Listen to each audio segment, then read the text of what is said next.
Hi, Don and Mike. Hey, Don and Mike. Or you don't know could fill a book. It's the Don and Mike Show. And they'll say what they wish. Where else would you rather be than right here, right now?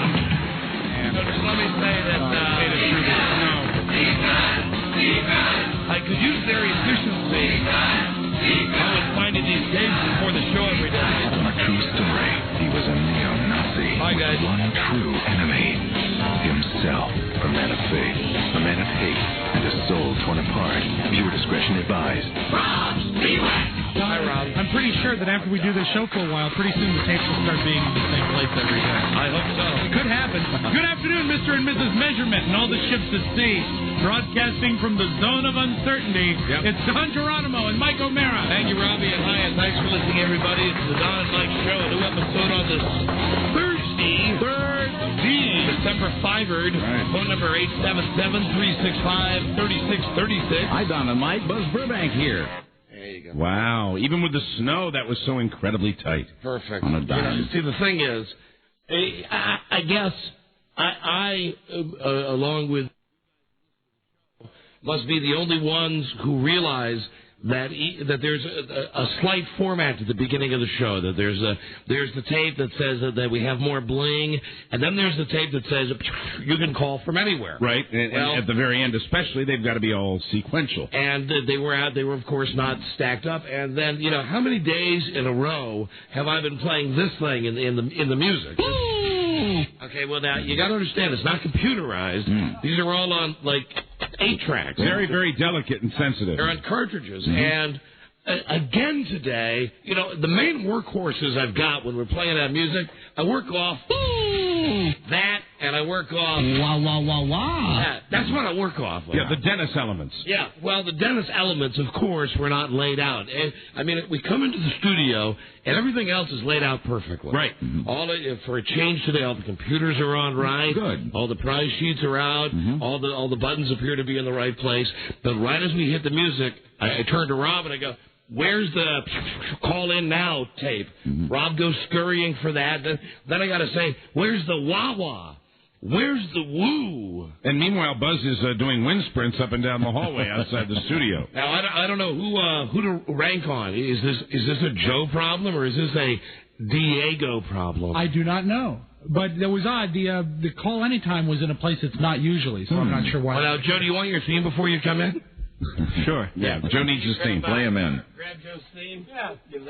That's something else we should just have ready, I guess, all the time now. It is. He's in here all the time. Cut 11. Cut number 11? Yeah. Okay. All right. Here with the first explanation of the show today as to why something has gone wrong. Here is our friend and star of Stump the Joe. Yes, Joe Ardinger. Joseph Ardinger. And before he gives the explanation, he has not read the rule book based on his dress code right now. Joe, you got to wear that hat like a ball player, son. When you're in here. Turn the backwards hat around. I forgot I had this one on. There you go. And Joey. Explanation. Yes, sir. Is I normally put out those tapes, and I mentioned to Rob the other day that we're getting quite a stack of them now, so I'm not quite sure which ones to put out and which ones to leave up top. And I was under the impression that, like Dennis, that those were on the replay. The wah-wah and the woo, no, they're not on the computer. I see. Nah, they're on there. And see, right here, you got the... That's here. Wah, wah, wah, wah. Hey, we're all in here. Hey, yeah, we're all in here. Why is she in here?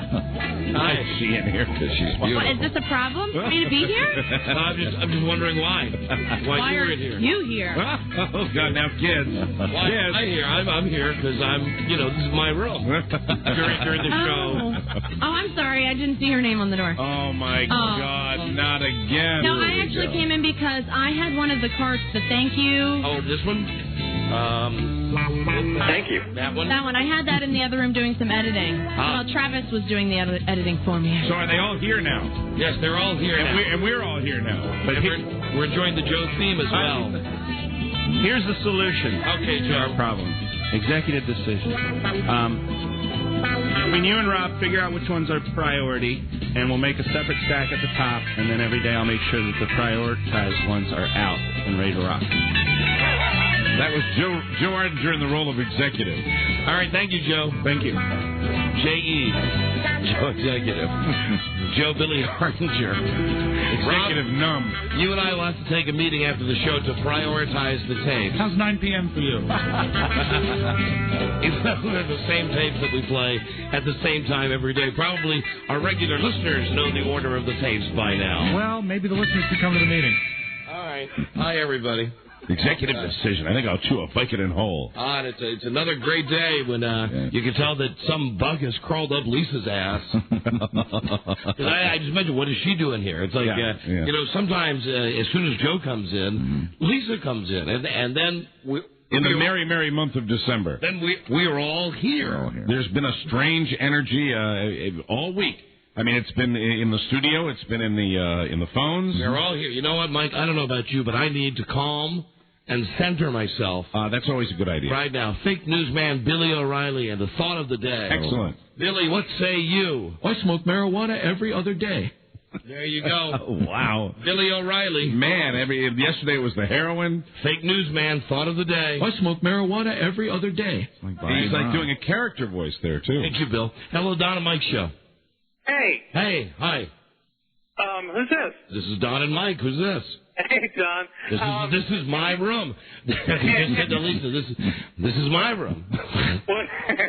Don and Mike, what's going on, guys? Hi. How are you? You crazy, wacky guys, you. Right. This morning, I don't know if you're watching WUSA TV. At about 8 o'clock this morning, while they were reporting on all this weather garbage. 4 hours into their broadcast? No, I didn't watch every second, but... Okay, about 8 o'clock this morning, there was a guy with a turban on.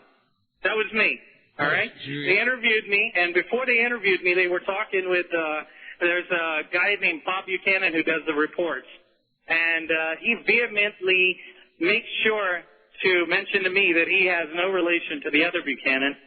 And I mentioned to him that you guys were... Hold on. Whoa. Why were you being interviewed? I was being interviewed because they wanted to know about the weather conditions because I had just driven in from Germantown. Were you being profiled because you wear a turban?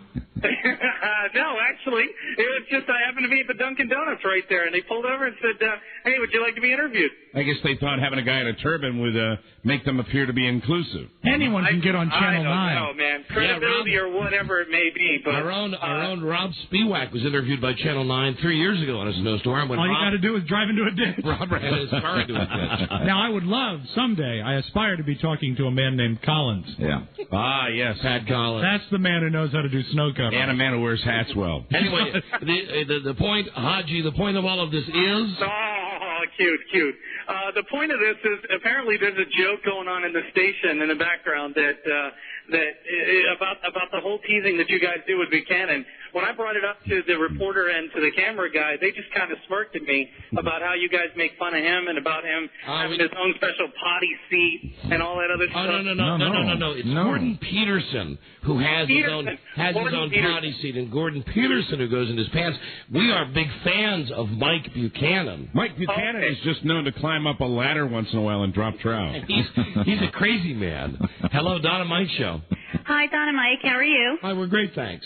I want to first of all thank you guys for braving the crappy weather and coming in today. Oh, of course. It was harrowing. It was a harrowing journey. Mm-hmm. Yeah. I had to sit on the Pennsylvania Turnpike for 4.5 hours, and I really wished you guys were on then. Oh, wow, that sucks ass. Why were you stuck so long? Because I had to drive all the way from Lancaster County, and the roads were really bad, and then the tractor trailer went through the median, and the turnpike was closed. Is that thing done with Philadelphia now? Has the snow moved past Philly now? No, it's still coming down. You getting a lot? How much are you going to get up there? 8 inches. Mm-hmm. Wow, you get more than we get. It sucks. We'll find out exactly what... Listen, thank you for calling. Thanks. You guys have a good day. Thanks. We'll find out exactly what we have in just a moment when I think we're going to have to pay off that bet with a TV weather guy, Doug Hill. Yeah, I think we will. And then we've got our separate bet where we all have the pool. And I told Robbie, this is bad karma. I know it's bad karma. No pun intended. Karma. But... Rob and I drove in today together. Right. And we drive into work, and there was a guy. Now, I saw a variety of different accidents, as everybody who's driven in this weather has. But we saw a guy who had a little, what was it? It was a Nissan, Rob? It was an Altima. And good snow car. And it was front end into like a drainage ditch. Far enough that the back wheels were sort of not even on the road anymore. And the guy was out of his car, and he was wearing he appeared to be a guy like in his early 60s, was wearing a driving cap and had both hands on the side of his face like Macaulay Culkin in Home Alone.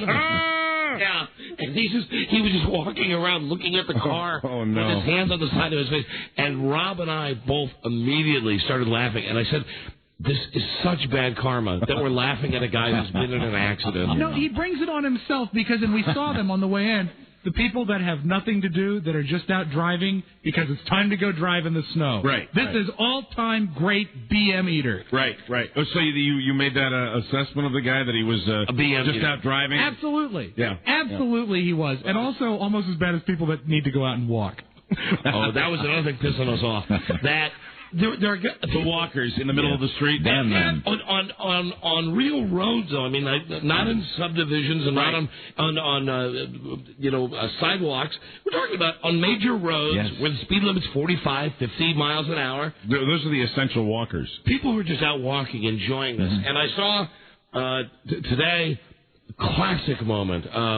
We're on this road that it's a lot of hills. It's very steep with lots of turns and lots of very, very high hills and high valleys and low peaks, and cars are skidding everywhere because of this weather. Well, there's a van.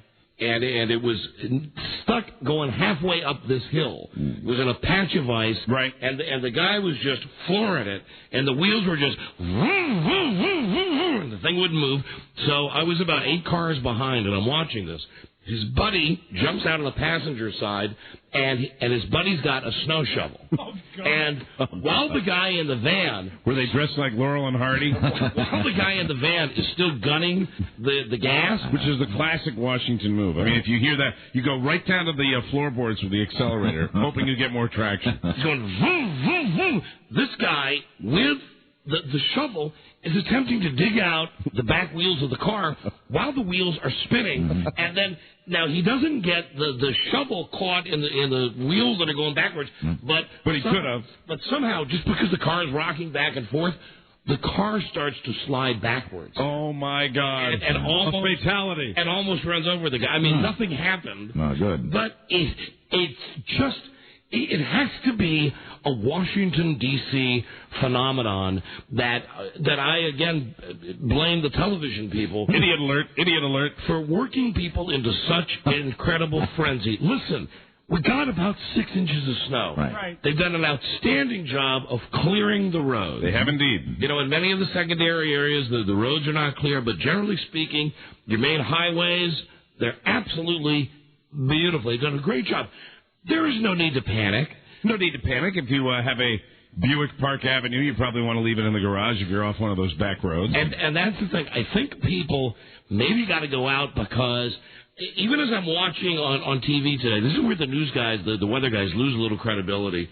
As they're saying, well, the last band of snow has passed through the D.C. metro area, and it's on its way up to Baltimore and Philadelphia. As they're saying this, I'm looking out my window, and I mean, it is snowing harder than it has snowed all day long. So who can blame the people in their little Nissans, the little Hondas that slide off the road? Because, the first they build you up into this panic about we don't know how much we're going to get. We might get 10 inches, we might get 12 inches, we might get 1 inch. Then you look outside and you go, well, it's really not that bad. Right. And then the guy says, it's stopped snowing.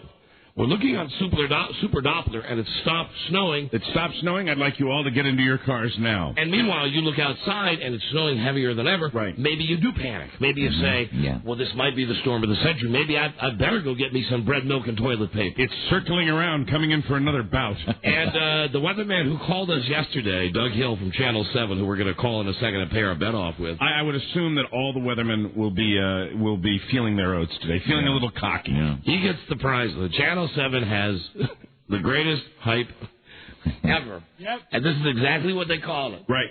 The Channel 7, the ABC 7 Snow Machine. Snow Machine. Wow. Snow Machine. Where's the Snow Machine at? What it is it's regular radar. It's Doppler, except it's white. Right. Where the areas of I know you like that, Rob. White is right.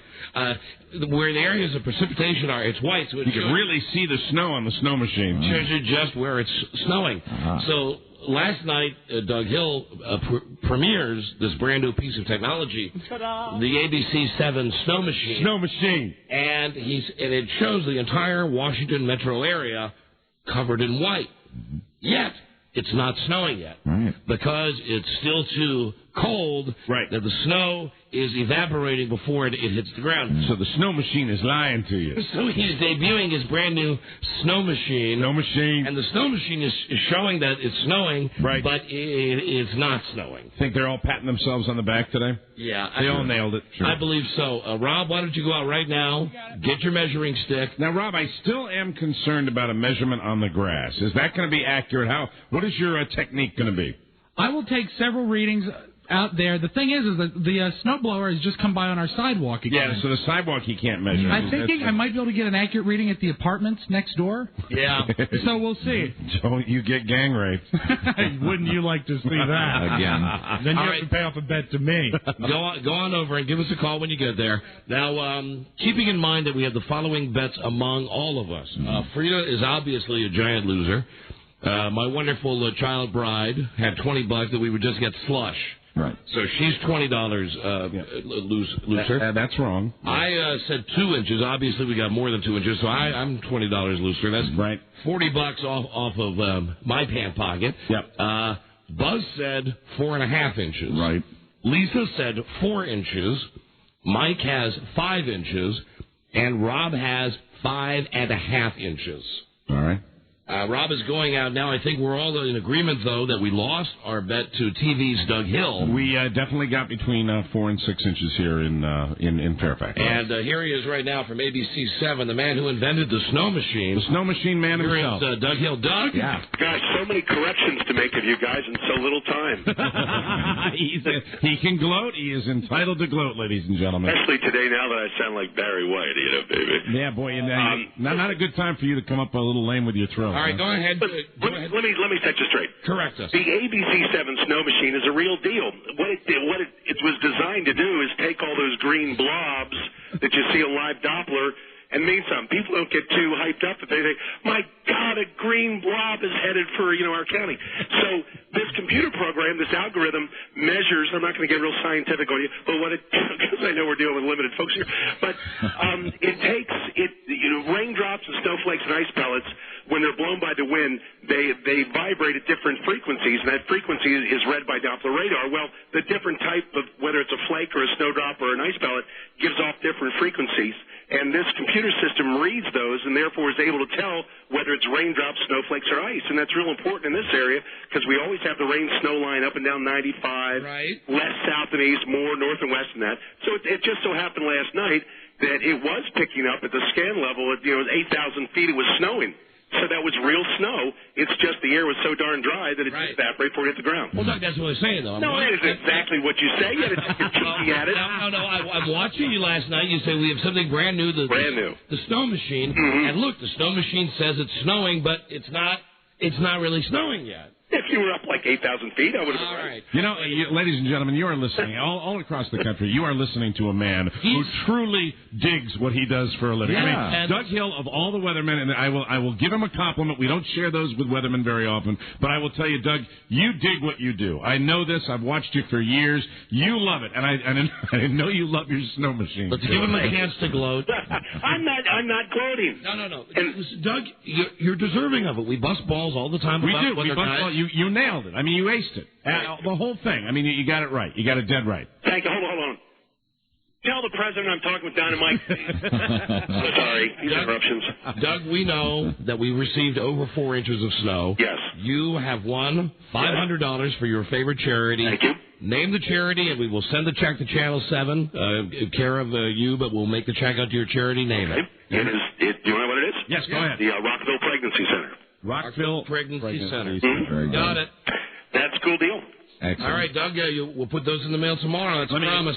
Now, let me ask you one question. I'm going to ask you a weather question. Yeah. It's obviously been quite some time since we've gotten a storm like this. I think back in 2000 we got one. Mm-hmm. Does this bode well for a snowy winter? What do you think? Yeah, it's not so much the storm that bodes well for the winter. It's the whole pattern we've had for the past 6 or 7 weeks when we've been getting so much rain. And that's a function of El Nino, that stupid thing off the coast of Brazil. Right. So the quick answer is yes, it does bode well that we'll probably have quite a few more chances for measurable snow this winter. Very good. Doug, listen, anytime you want to wager again in the future, call us up and listen, take some time off, enjoy your victory. Yeah, absolutely. Yeah, because you'll get me next time, right? Yes, we will. All right, thank you, Doug. Thanks, guys. Bye-bye. There he is, Doug Hill. I respect the guy. He called us. He is one of my favorite people. He's one of the nicest people in the business. And it's not the first time he's called in when he's been pissed off that we're going off on weather guys. I think that there are two guys in the market that take it personally, Topper Shutt and Doug Hill. And they call occasionally just to give us grief. And I tell you something, I will be very surprised if we don't hear from the little guy. From tiny little Topper Shutt. Mike, $500 we owe to the Rockville Pregnancy Center. All right, absolutely, gladly, no problem. Those checks over to Doug Hill at Channel 7 ASAP. Here now is Robe Speed Bump. Robe! Hey, you know what's zany? What? What line am I calling you on? The snow line. Get it? So, Rob, you're at the elderly retirement apartment leisure camp across. No, actually, I'm right outside your window. Oh. The first measurement. There he is. Hi, Robbie. The snowblowers have left a partial bit of this front yard untainted. So let's see how we do. All right. He's out there with putting the ruler in. And looks like 5 1/4. 5 1/4. That would just a little over 5 1/4. That would make Rob the winner. Yeah. What I'm going to do as a backup, I'm going to go. There is an untouched car at the leisure camp, and I think snow on a car is a pretty good way to go. It is. Hi, Lily. Hey, I think if Mike went 5 and Rob went 5 1/2, and 5 1/4 would actually make Mike the winner, wouldn't it?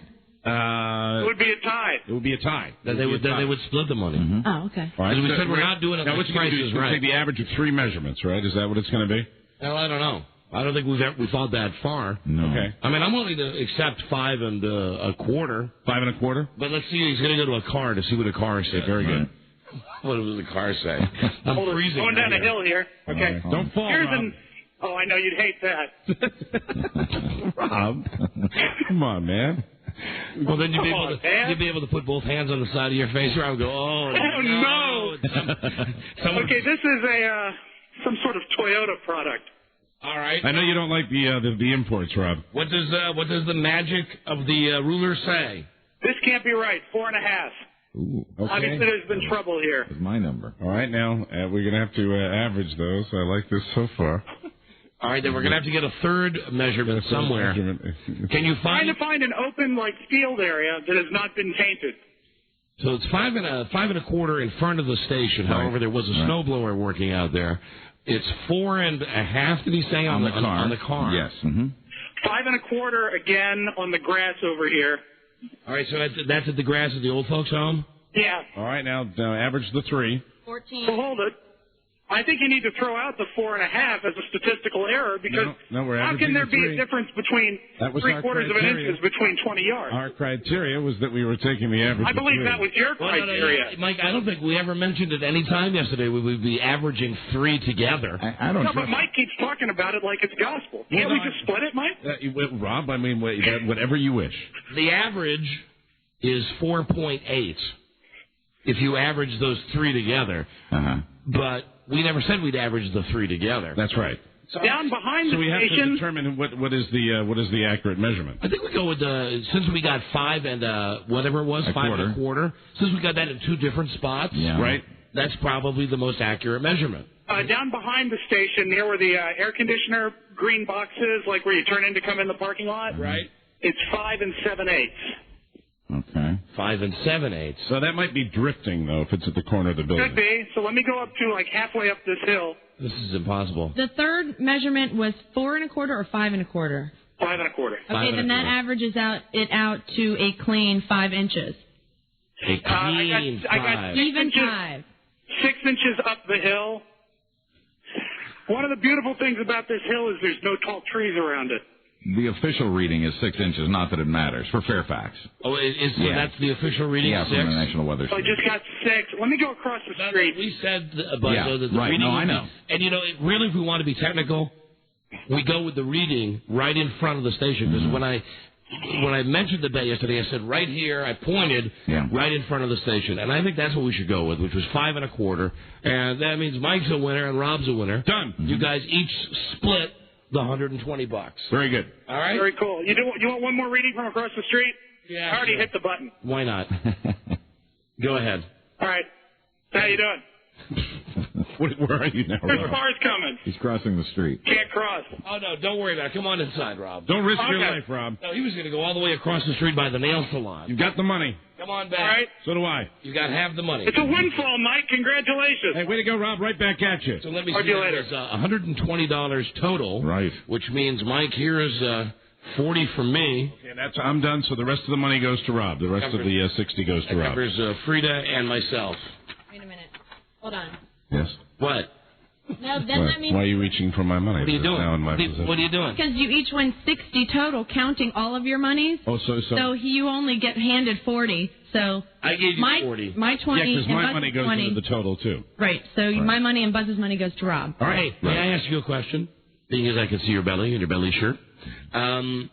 What's up with your Playboy pictures? Have you made a decision about that? I'm still waiting to hear word on the lawyers to see, if I can say that I'm from the Don and Mike show. Oh, man. And if I'm not completely nude, if it's maybe, implied nudity like we had discussed before, like my breasts are covered or my privates are covered. With your hands? Yeah, I just like hearing her talk about that. Yeah, me too. Mm-hmm. And when I talk about them, I touch them. So, if they say that I can say I'm with the Don and Mike show, if I have, covered up stuff, well, then But I'm going to go for it. is there a way around it if they say you can't? Can't we just have you go in? She can do it if she wants to just say, I work for a famous radio show. Yeah, but for me, the point is to have people who don't know the Don and Mike show look at the magazine and say, "Oh, Lisa from the Don and Mike show. What's the Don and Mike show? Let me The whole find out thing more is, about it." Infinity. I mean, it's a great promotional vehicle for the Infinity show. Broadcasting, with all of the crap programming that this company puts out, this show included. Right. Why would they care? I have no idea. If one of the employees posed in Playboy, but they've got a real problem. It might be the current climate. I mean, that might have something to do with it. I don't think this, they wouldn't have given a rat's ass before. I mean, it wouldn't matter. Wasn't a part of the issue this whole sexual harassment thing that they think that somehow we forced you into this? Yeah, if it's a matter of me just signing a waiver and doing it, that's not what the issue is apparently anymore. It's just, that it's just, I work for a radio station in Virginia, basically, is what I can say. So either way, you're going to be in the magazine. Here's my 2 cents. Either way, if you can say you're with the Don and Mike show, if you can say you're with Infinity Broadcasting, great. When are they going to? But if you can't, still submit your pictures to get into the Women of Radio thing. Because we'll talk about it. And when are they? Do you know when they're going to do like the shoot and Well, stuff? the like deadline is December 17th. Okay. So I'm probably going to do another shoot and then... Have you sent anything in yet? No, not yet. All right. I'm waiting until then, till we take more pictures. Well, let's do that next week then. Okay, you want to? Yeah, let's do a photo shoot next Oh, week. gosh, now Hey, Merry Christmas. All right. And as long as you're here, let's go a couple of other quick things. We have a winner in the American Idiot Contest. Ah, very good. And we'll be announcing the winner in January, because we're going to do the concert around the time that the American Idol show starts back up again. Very good. We were able to finally get an accurate voting register thing via the internet. Very good. And we have a winner. We have a runaway winner. That is a good thing. And then that would be, that's it. That's all I got for you, honey. Yeah, that's pretty much all we've got coming up. Maybe over vacation I might do a little bit of work here and there. All right. I don't know. All right, thanks. Uh-huh. All right, see ya. Very good. And we'll let you know which Christmas party to go to. Please. We'll let you know 5:30 today is the deadline, incidentally. Okay, so then I can cancel any arrangements that I've made if need be and all that stuff. Absolutely. So everybody that's involved with our show, we'll let you know today at 5:30 Very good. which party we collectively are going to. If we're going to the radio station party or if we're going to our own private party as means of boycotting the radio station's party. The radio station party has become a rather significant issue. And let me just take another brief moment out to see if she's at her desk. I want to call somebody. I hope she's there because I heard a rumor today about one of our salespeople. Ooh. About Double D. Double D not going? Yeah, Double D, Deborah Dean. Really? Dibba-deem. Heard she's not going if we're not going. Dibba-deem. And it's one of two things. It's either a show of solidarity. Hi, this is Deborah Dean with WJFK FM in Washington. It's either a show of solidarity with the show, or it's just an excuse not to go to the party. Not to go to the party. Earliest opportunity. Thanks a lot, and I'll talk to you soon. Bye. I'll record your message at the tone. When you're finished, hang up or stay on the line for further options. Oh, yeah. Oh, yeah. Oh, yeah. Baby. Oh, yeah. Hey, baby. How you doing? Oh, yeah. Baby. Oh, yeah. Hello, beautiful. What's going on with you? Oh,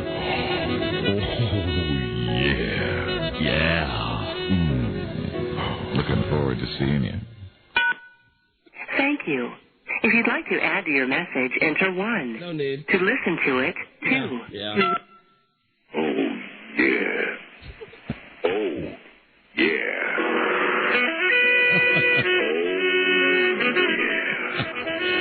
Makes no sense.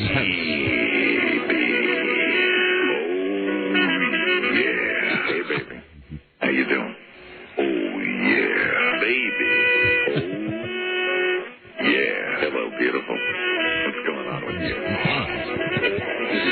You know, you and I are no good at that. Buzz, that's in Buzz's wheelhouse. Yeah, that's, I mean, he does that a lot. The dirty talk. If you'd like to add to your message, enter... I'm done with that. Anyway. She'll know.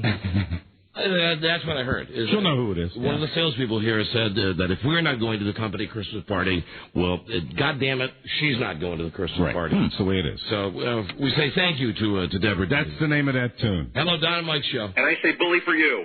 Bravo to you, sir. Yes, and congratulations to all the big winners, Rob A. and, of course, Mike. Yeah. Thank you. Well done. Checking in from the Pandelirium-filled Baltimore. Oh, yes, and how was the panic in Baltimore with the weather? Oh, it was incredible. Well, Marty Bass was broadcasting down from the block where he was in the zone of uncertainty. That's a little block joke. That's kind of the red light district of Baltimore. That's where the whores of Baltimore used to hang out. I used to. That was a great soccer team, too. What the Whores of Baltimore. Goodbye. Yeah. See you later. Hello, Don and Mike Show. Hi, guys. I just wanted to call and say thank you for existing. Oh, hi. Thank you. Well, see, there was a period of time, unfortunately, it was a dark period in Vegas where you went off the air for almost a year. Yeah. Are you a Vegas showgirl? No. I work actually in the dregs of humanity. I deal with child abuse and all really crummy stuff like that. Oh, that stinks. That's and tough. pretty much when you guys came back on, I was about ready to quit my job because I couldn't handle it. Now that I listen to you guys, I can get through it. Oh, that's nice. Very nice of you to say that. We are planning a trip, a tentative trip. Oh, I hope so. To Las Vegas, the first part of the year, to do a broadcast out there. Are you kidding? My nipples will get hard. Oh, yeah. When? Mine, too. Hey, well. Hi. Buzz, talk to the nice lady. Hello, nice lady in Las Vegas. Hello, Buzz. You seem so adventurous. I can't wait to meet you in Las Vegas after the first of the year. You're going to come see us, aren't you? I will be first in line. I will, kneecap old ladies to get there if I have to. I cannot wait to see you. I really appreciate you guys. Thank you. Thank you, honey. Bye-bye. Bye-bye. Bye-bye. Goodbye. Do you hear that, Buzz? She said she's adventurous. Yes, I heard that. Oh, yeah. Adventurous. That was an invitation for you, Buzz. Off to Vegas. Hello, Don and Mike. John, Mike, and Buzz. Hi. See you live all 3 hours here in Seattle. Woohoo. Right. Hi. Yesterday was hilarious. When you started talking about Seattle and talking about the radio station cutting them off, what they normally do is a couple of minutes before the end of that hour, they start piping in the theme song. And they pipe it in slowly, and then that's the end of the show. Well, yesterday they started piping it in, and you guys kept talking about the guy in Seattle, the director, and mind you, I was like the first guy to call up and thank him for putting you guys on live. But they kept turning it up when they thought that you were going to get off the subject, and then you go right back to the subject and then have to turn it back down. Listen, here's the deal. Very simply, here's the deal with Seattle. This was another loose end from yesterday's show. Sure. We were on for 3 hours live in Seattle. We'd love to be on live for 4 hours. It sucks that we're not on for all 4 hours. That's our beef. However, if you do want to hear the entire show, right? The station reruns the entire show every night. Okay, that's the second part of the story. From 8 until midnight, and I already know what you're going to tell me, that they didn't run the show yesterday because we really trashed the station in the last hour of the show, and they didn't. They played best of, and I was like, oh man, I already had a big thing with the president of the goddamn Westwood One Radio Network about this today. And you know what? It pissed me off so much that I went out to a titty bar.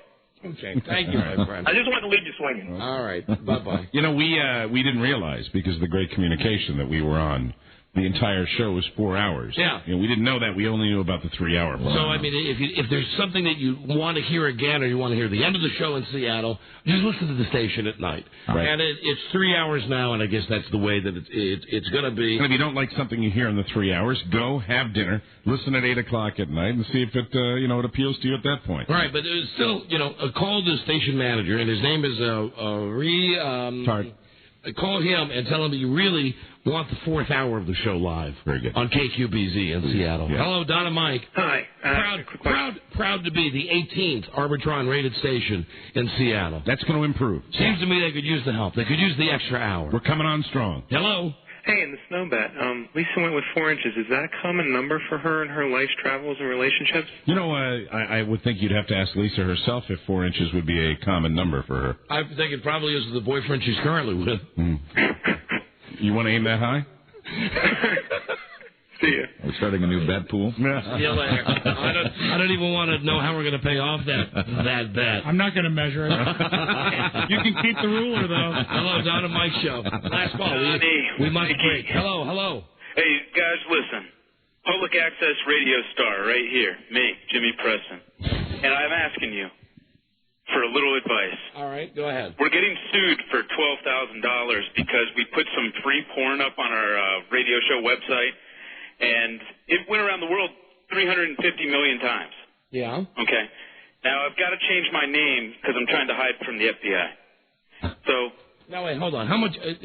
Start over. You have. You know where Tom broadcasts?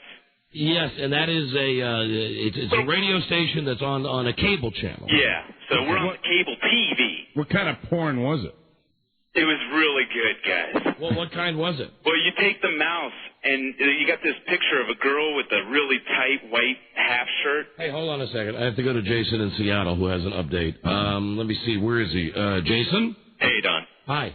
Hey, they just cut you guys off here in Seattle while you guys were talking about it. Cut you off and ran bust off. And BS. No, I swear to God. Turn the radio on. Yeah, right. And they got you back on live now. Hey, listen, every time we talk about that station, don't be taking us off the air, man.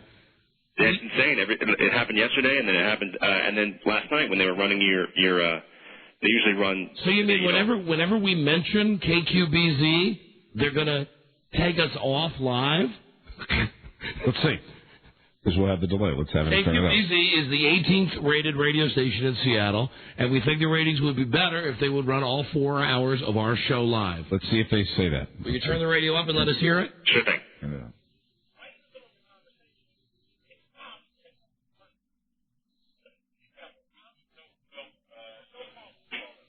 Turn it up. Right now, I'll explain this. Let me go to another guy in Seattle. Hey, Matt. Yeah. Matt, do you have a radio nearby? Yeah. You know, we struggle with people with the radios turned up every time, and then when we want somebody. But you're also calling from you're also calling from Seattle to say they cut us off again? Yeah, I think you guys started talking about it. They went to like a best of or something from that they played when you guys were off last week. All right. Thank you, my friend. I don't know. That's goddamn ridiculous. Well, we're happy about the 4 hours that they run the show at night. Yeah. And all we like is the extra hour during the day. That's it. Absolutely. Call the manager, please. And trust me, I'm not going to go running to Dennis Green, who's the president or whatever his title is of West One, crying if Tom Leykis talks about us. Mm-hmm. Which is what happened yesterday. Right. That's why I got the phone call, you know. But Tom Likas goes calling the president of the network saying, well, I don't like Don and Mike talking about me. Meow, meow, meow, meow. Then I got to get the call saying, well, hey, listen, welcome to my world. Meow, meow. Jesus. And now they're going to just start censoring the show? Okay. Let's go, hold on, there's another guy in Seattle. Steve. Yeah. Hi, Steve. It's a joke, man. Tom Likas is their bread and butter.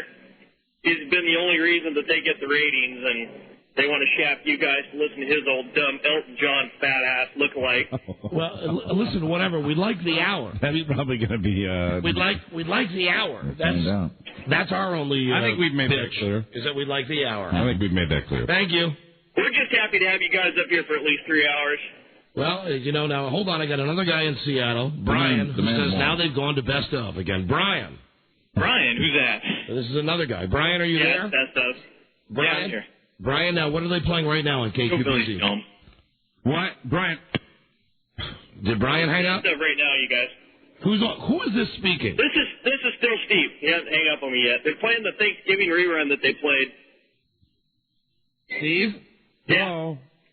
The listeners in Seattle are just as confusing as whatever's going on over the air on that radio station. Exactly. Whatever. Let's go back to the guy with his porn. Yeah. The guy who has the cable radio show. Yeah, he was talking about a woman in a tight white shirt. Mm-hmm. Yeah, man. Okay, so she's in this nice half shirt with big old jugs. I mean, it had to have been like double D. Right. And then so you take the mouse. It's a flash animation. So you take the mouse, and as you move it over her shirt, she pulls the shirt up, and the big old jugs, they just kind of pour out of the shirt, and they sit there and they bounce. Is that it? This doesn't sound like anything that's unusual on the Internet. There was about 40 of them, and I'm just giving you an example. Now, there were others where she was not wearing any clothes, and she was kind of standing with her bottom facing you. All right, now hold on. Yes. Let's cut to the chase here, because I'm sorry we're up on a break. Well, you guys are professionals. You have some kind of internet site that has pornography on it. Why is the FBI after you? Well, they're not really after me, but the bottom line. Well, wait a minute. I have to hold change it. the name of my radio show. Jim. Yes. You said the FBI was after you. Why did you say that? Were you joking? Yes. All right. Ha. I jest. Well, maybe now we know why you're on cable radio and not on real radio. Don. Yeah. I'm a prodigy of yours. I've been listening since the AVA days. All right, well, thank you. Well, then you're a bad student. A prodigy of yours? Yeah, the first thing you want to learn, perhaps, is the proper use of the word prodigy. Yeah, you might want to. I think you need to know when to speak and when to just sit. No, really, you ought to grasp the English language. Prodigy. Prodigy is like I'm not somebody who plays the violin at 2 years old. A protege. Mm-hmm. But even a protege, Mike. Maybe I'm not a protege. But I believe. Or a prodigy. And I'm not book smart and all, but wouldn't even a protege, wouldn't that be someone who perhaps I have said, I anoint you, Jimmy, I believe that you have to have a contact. Buzz is the man with the dictionary over there, and we can actually get a dictionary. A protege is one who is protected, trained, or guided by an influential person. And that is Don is dead on with that definition right there. And Buzz, yes, you don't need to tell him what prodigy is. Prodigy, very good. Please. No, you're not controlling the show, sir. Look it up. Michael, be fair. No, you're not controlling the show. And don't call me Michael, dick. Prodigy, I can tell you what that is. It used to be a real bad internet service before AOL. Way back when. They used to move so slow. But I remember the first time I ever got on Prodigy and sent somebody an email. And it was like, oh, my this God. Is horribly wrong. I'm typing in the computer, and my wife is getting this across the country. So this man is neither a protege or a prodigy. Neither. He's simply a problem. But I don't want to be. This has gone horribly wrong. A prick. Right. It's gone horribly wrong. Goodbye. Don? What? God bless you. Thank you. Michael? You're pointless. Don't call me Michael. Mike. What? How are you? Goodbye. Jesse. Are you there, Jesse? Yes, Jesse. In Seattle, Mike. There's another call from Seattle. Hi, Jesse. Hi, how you doing? Okay. I just wanted to let you guys know that each time somebody from Seattle calls to give you guys an update, they're cutting you off. Well, I wish I had Jesse's girl. I don't know, Jesse. I don't know what to tell you. That's one effed up way to run a radio station. Yeah, it is. But we appreciate getting all the calls from Seattle. Thank you. Dude, we're not Sacramento. Bye-bye. Okay, goodbye. Bye. See you later. We are getting a lot of calls from Seattle. Here's Tony. When there's a problem. Hey, one more here. They just did it again. They just cut the second guy off that was complaining and dubbed in some crap from one of your shows. They're not even. If they are editing the show, they're editing out the wrong parts of the show because people are not even saying what bad they're stuff. doing is I'm sorry. Ladies and gentlemen, I must tell you now, Buzz and I are both witness. They're doing it. To the debut of the Seattle Dance. Right. Let me say that the people of Sacramento right now are loving this. They've moved down. They have moved down a notch. Gotta be. Oh, just turn the knife while back there, will you? And Mike is really going all the way with his Seattle Dance. Well, hey, Exclusive to Seattle. Let me put the capper on it. Put the capper on it, duh. Listen, I don't know. Goodbye. I don't know why that station cuts us off when we talk about them. You would think an affiliate would be happy when we're mentioning that they exist, but if it makes KQBZ happy, we'll never mention your station again. Good luck. Good luck.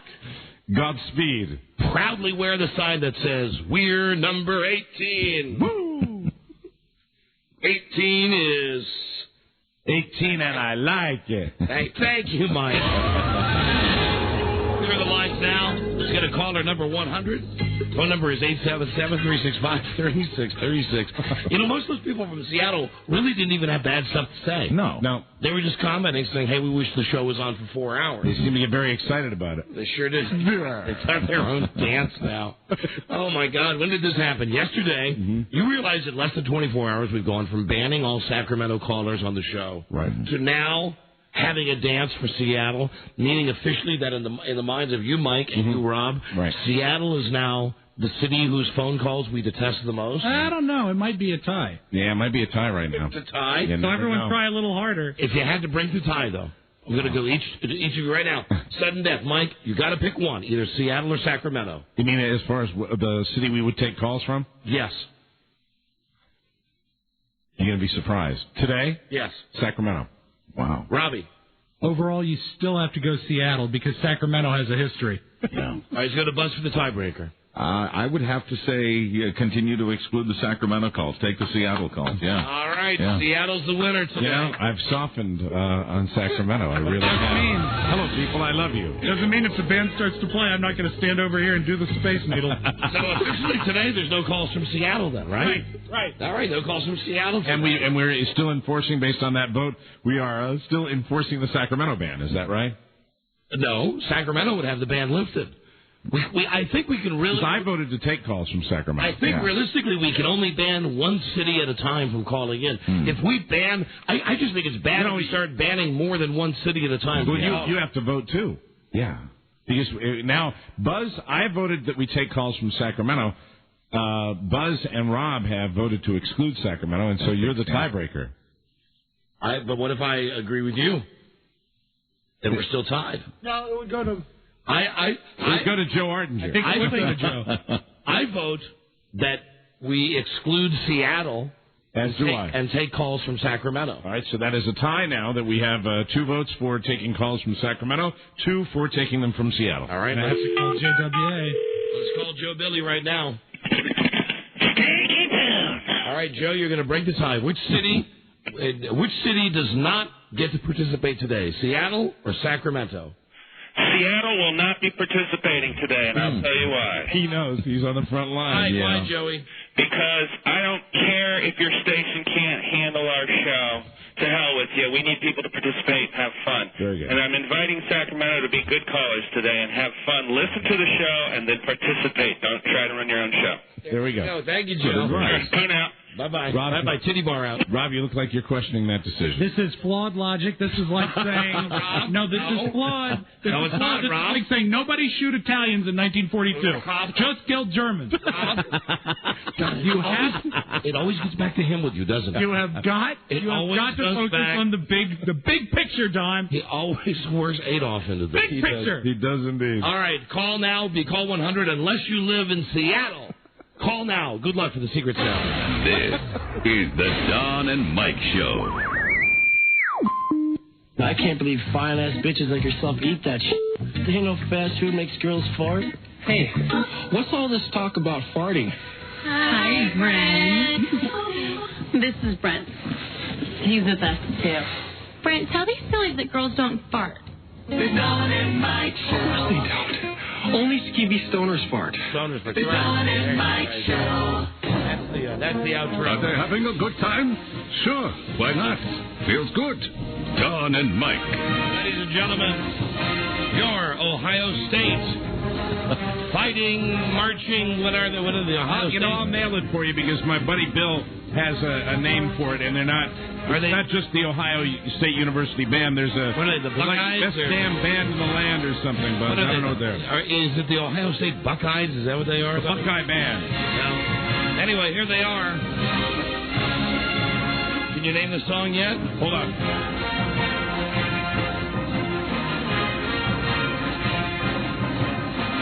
Before they did Crazy Train. Tell me. Danger Zone. Danger Zone. Fall into the Danger Zone. Maverick. Over. Goose! I hit my head on the canopy. Anyway, there you go. There's you're fighting Ohio State, whatever they are. Name this. Wow. Everything is out of order today. That's crazy. Wow. You're out of order. The whole trial's out of order. This town is sure going crazy. Where's that tape, Robbie? Hello, Don and Mike Show. Hey, am I the 100 caller? Yes, you are, my friend. All right. Let me just say this. This house is sure going crazy. Wow, I'm playing all the wrong tapes today. What is your name? Henry. Henry, where are you from? Sacramento. All right, Henry. Welcome, Henry. Welcome. Today is Sacramento. Sorry, Rob. Today is Sacramento's lucky day on the show. Henry, you've won a $100 gift certificate from Modell's. Got to go to Moe's. Gotta go to Moe's. Courtesy American Express. There's never been a better time to be a card member. Call 1-800-THE-CARD. And you got to love this. You won a $100 gift certificate to Modell's Sporting Goods. And it says here, a soccer ball autographed by Lisa Herndon. Wow. All right. So there you go. You'll get a ball autographed by Lisa. Whose idea was that, Lisa's? I don't know. I know there'll be just one moment or two before I get flipped off. My friend, there she is. Now Thank you for not letting me down. You're going to also play for $500 for the common everyday sound. It has something to do with electronics. And it's a sound you could hear inside or outside. You could hear it in your car. Well, is that too much, Rob? Yeah. All right. Name the sound and win $500. Please don't answer till Mike sings like Gene Autry.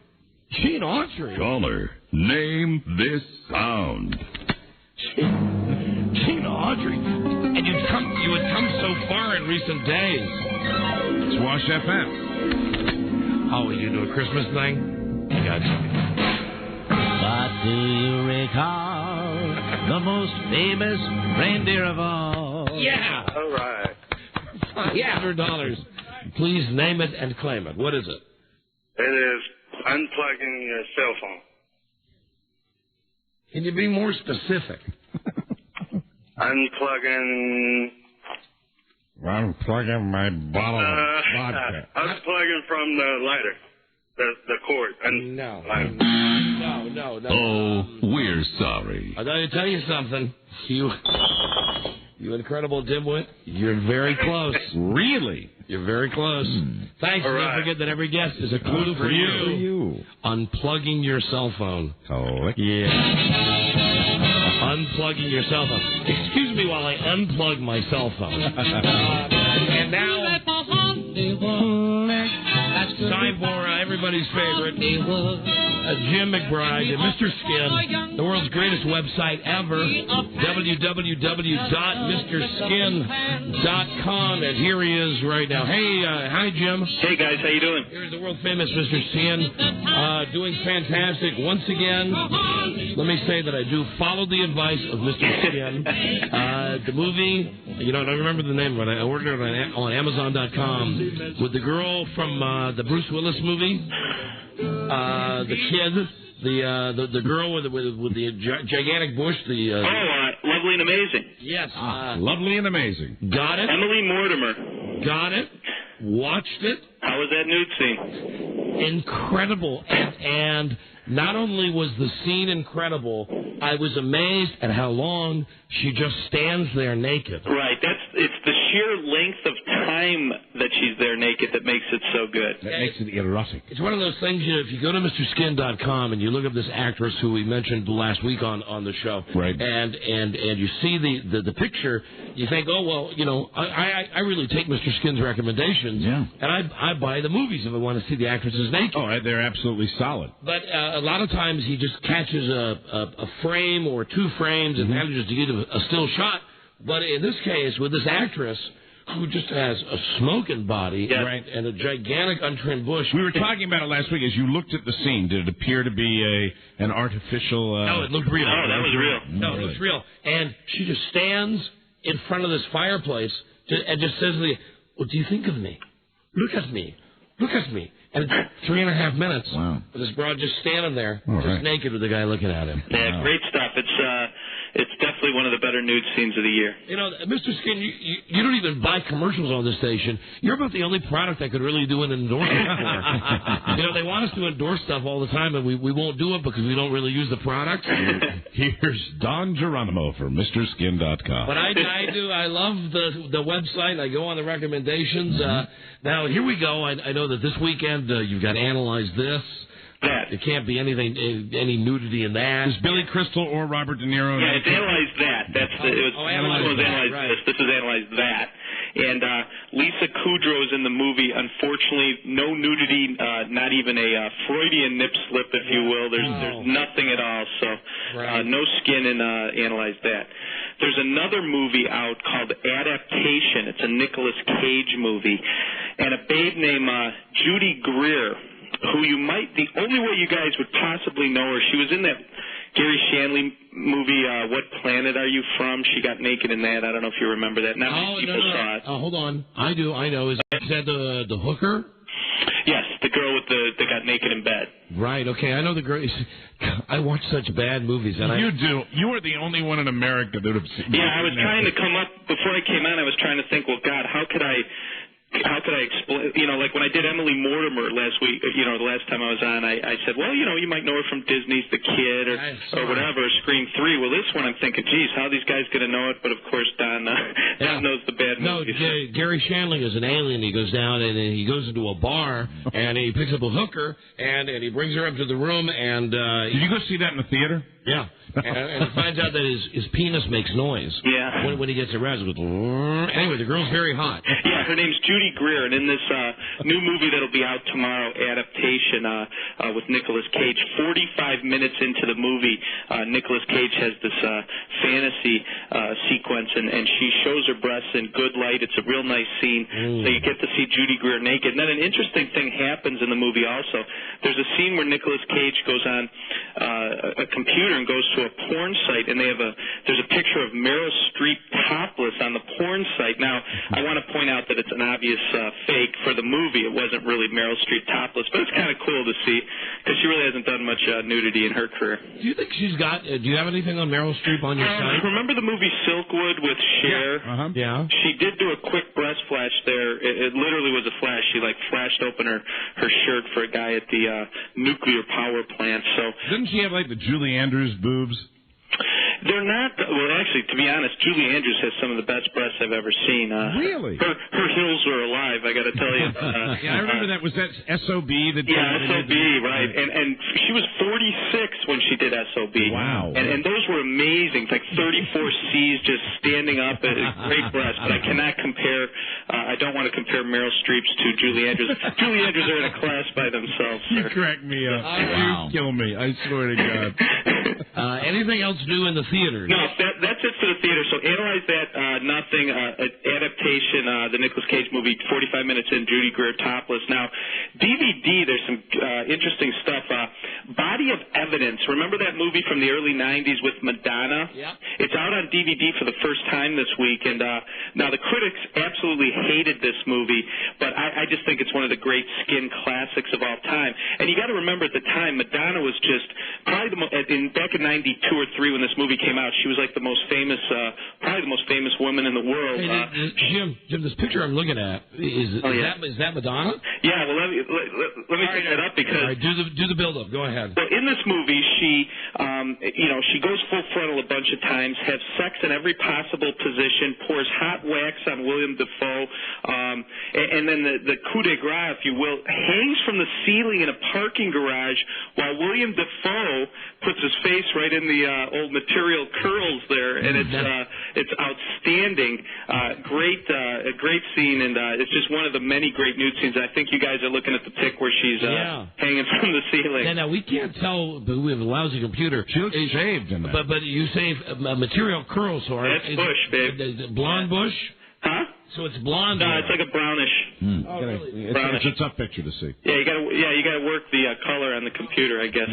Mike, if you look real down real close, get real close to it, you can see skin's right.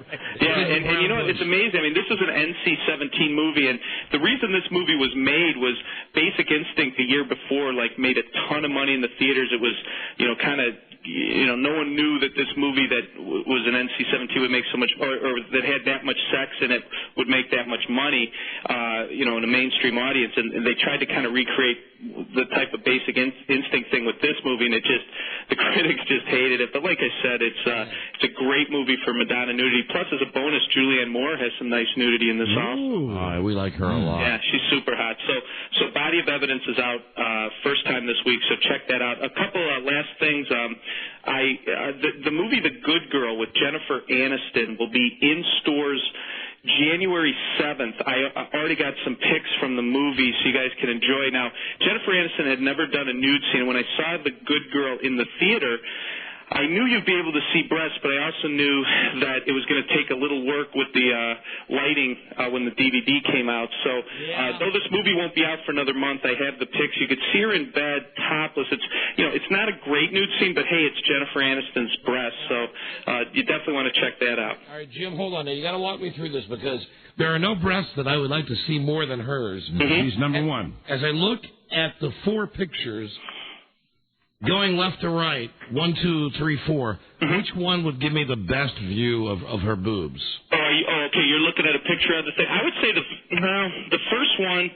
She's laying on her back. The guy's on top of her, and you could see. Now it depends. I mean, if you're not looking on a good computer, I see her nipples, right? Yeah. You definitely could see her breast. But the thing is, we had to do a little lighting work there to clear the way so you can see it. Look closely. But as always, the engineers at the Skin Laboratory working hard have come through with Jennifer Aniston's nipples. Every one of those.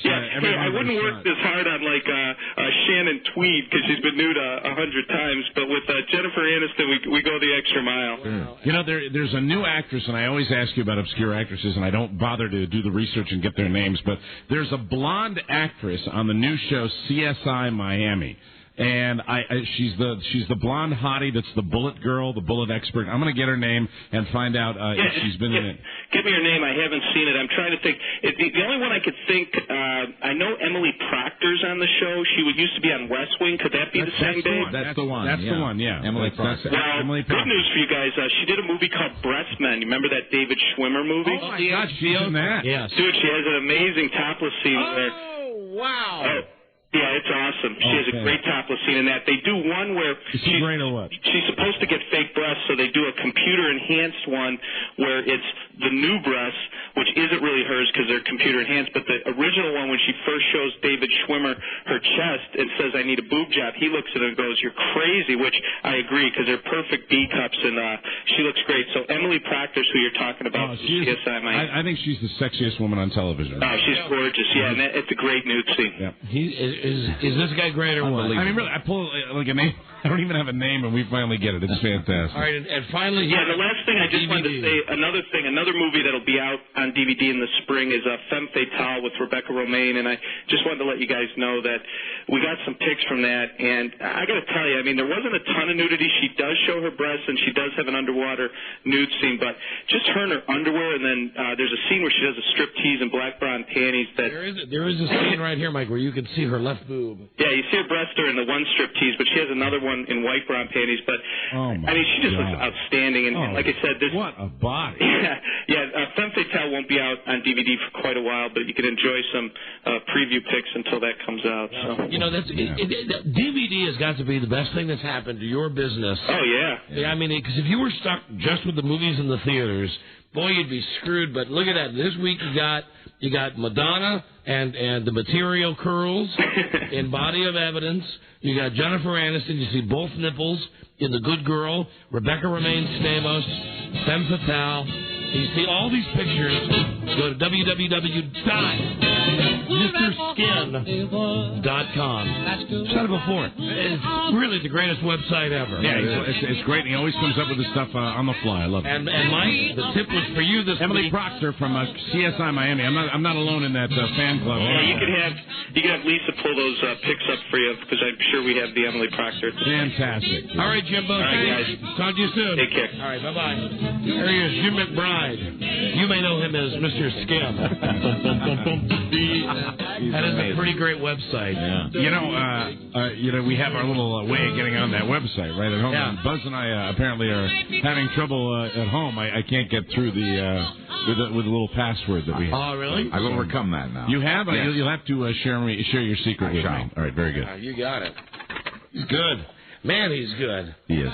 Wow, and when he said the girl from the Gary Shandling movie, I instantly knew the girl he was talking about. I think I remember you going to see that and actually giving it a really horrible review. Awful movie, but great nudity with Gary Shandling and his robotic penis. Don and Mike, hello. Yeah, you know what? If you take that out of context, what you just said was great nudity with Gary Shandling. Yeah. Hello? Yeah, hi. Hey, Don. Yes, Don and Mike, hi. Hey, you guys suck. Thank you. Like it's rocks. Thank you. Right, yeah. Maybe you should have a BJ a day. Thank you very much, sir. Right. 100.7.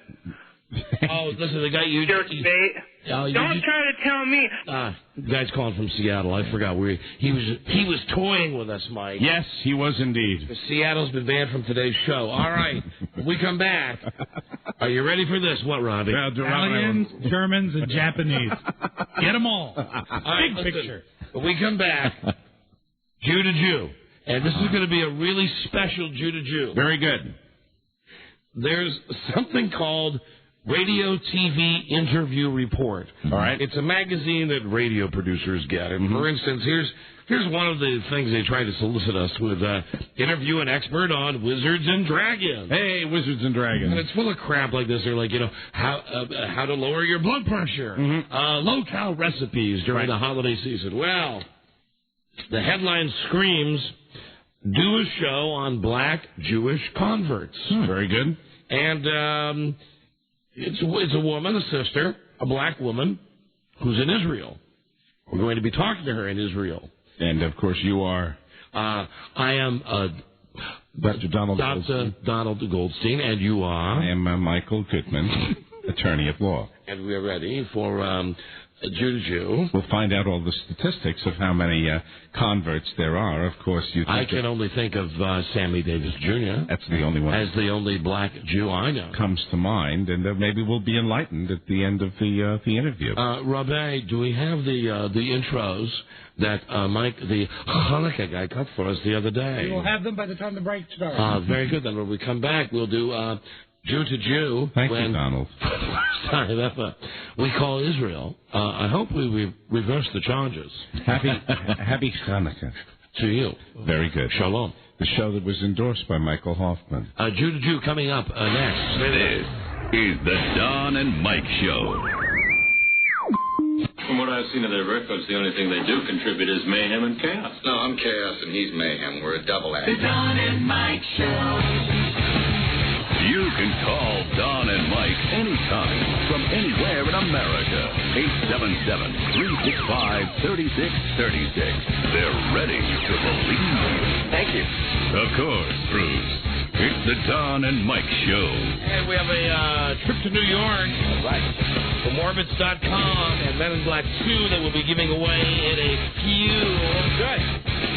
Probably in the next break. I think we're going to break out little Donnie's Naked Cruelty. Seems to me people are in a real cruel mood. Hello, Don and Mike Show. Yeah, hey, Don. Hey, Don and Mike, hi. Hey, we get it, man. We get the show, buddy. All right, you always seem so surprised, man. Thanks for getting it. Yeah, but All I right. love the show, but, you're not the only hung among us. There's a lot of us out like-minded individuals, buddy. Where are you calling Standing from? behind you. Arlington. What is the point of this? You get the show. Hello? Just want to say, that you have loyal followers, buddy. You just seem so surprised when, when we actually when you seem that we're in sync with you, buddy. That's all. I'm always surprised when we get a very nice call. Okay. Thank you. Bye-bye. That could have gone badly. It Hello. Don and Mike. Hello. Don? Yeah. Don and Mike. Hey, my name is Steve. I'm an Air Force pilot guy.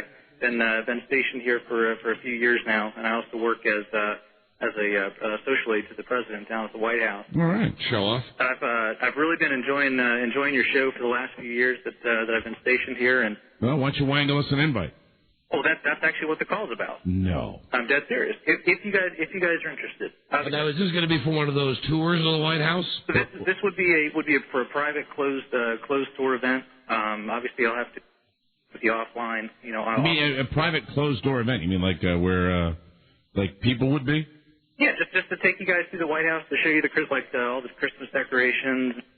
It's a cool time. It's a good deal. If you're interested, don't even know if that would be of interest to you to go down and take a look at it. You guys, maybe you've been there tons of times. I don't know. Can I bring my daughters? Unfortunately, I would be limited to taking three people in. Well, Mike, that counts. So you take your daughters. Yeah, if you guys want to do it like that, that's fine. I was going to extend the invitation to Don, Mike, I have whoever, but. No desire. I mean, if you could steal me an ashtray or something, I'd dig that. I'd like a bag of his pretzels. I'm sure I can swing. Or you know what I'd really like is one of them cool running jackets he has that says right on it, "The President." Yeah, I'd like to get one of those myself. All right. Well, Mike saw me roll my eyes at going to the White House. We'll put you on hold. Give Lisa your information. Thank you, my friend. Okay, thanks, guys. Appreciate it. Thank you for thinking of us. Right. Hello, Don and Mike Show. We're horrible. Well, I mean, from when I was a kid, I waited in line. You not only rolled your eyes, and you looked at me like with the eyes that were telling me, and you're not going to do it either. No.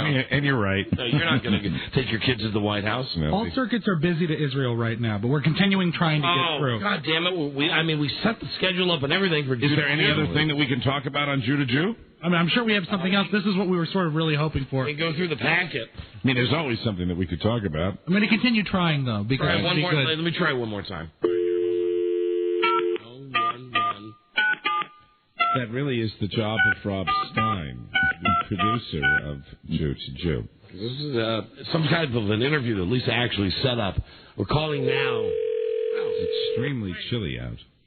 It doesn't sound like all circuits are busy. Well, what does that sound like? We're sorry. Your call did not go through. Message delivered, Rob Stein. Thank you. Let me call the operator once again.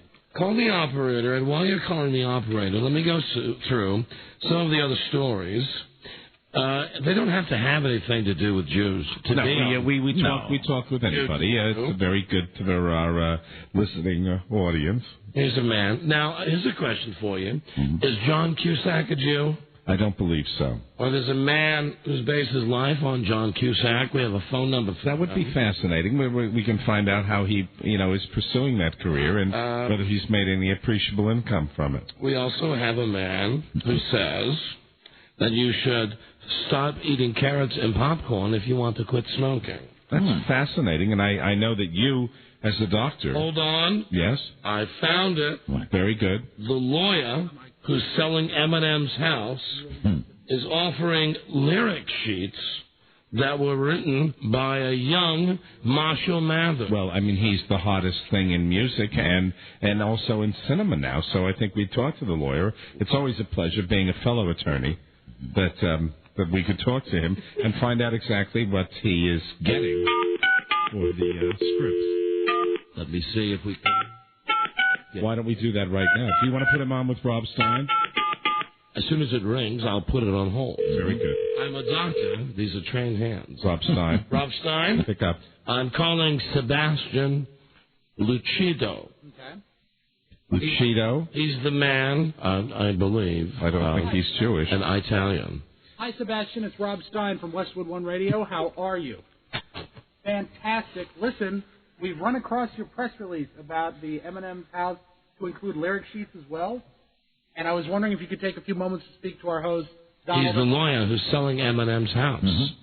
And I guess the scripts were found on the floor or in trash cans. They're a bonus. Understood. You're representing the lawyer. You're representing the uncle, though, right?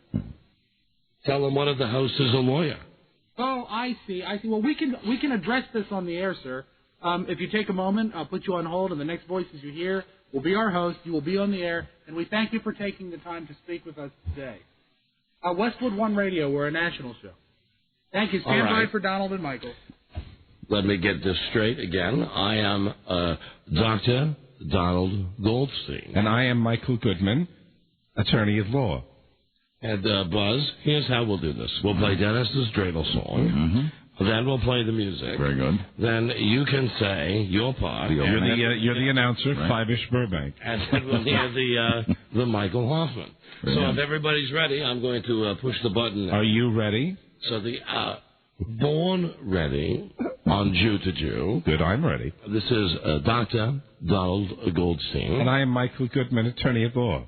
And here we go. We're waiting for the music now. I'm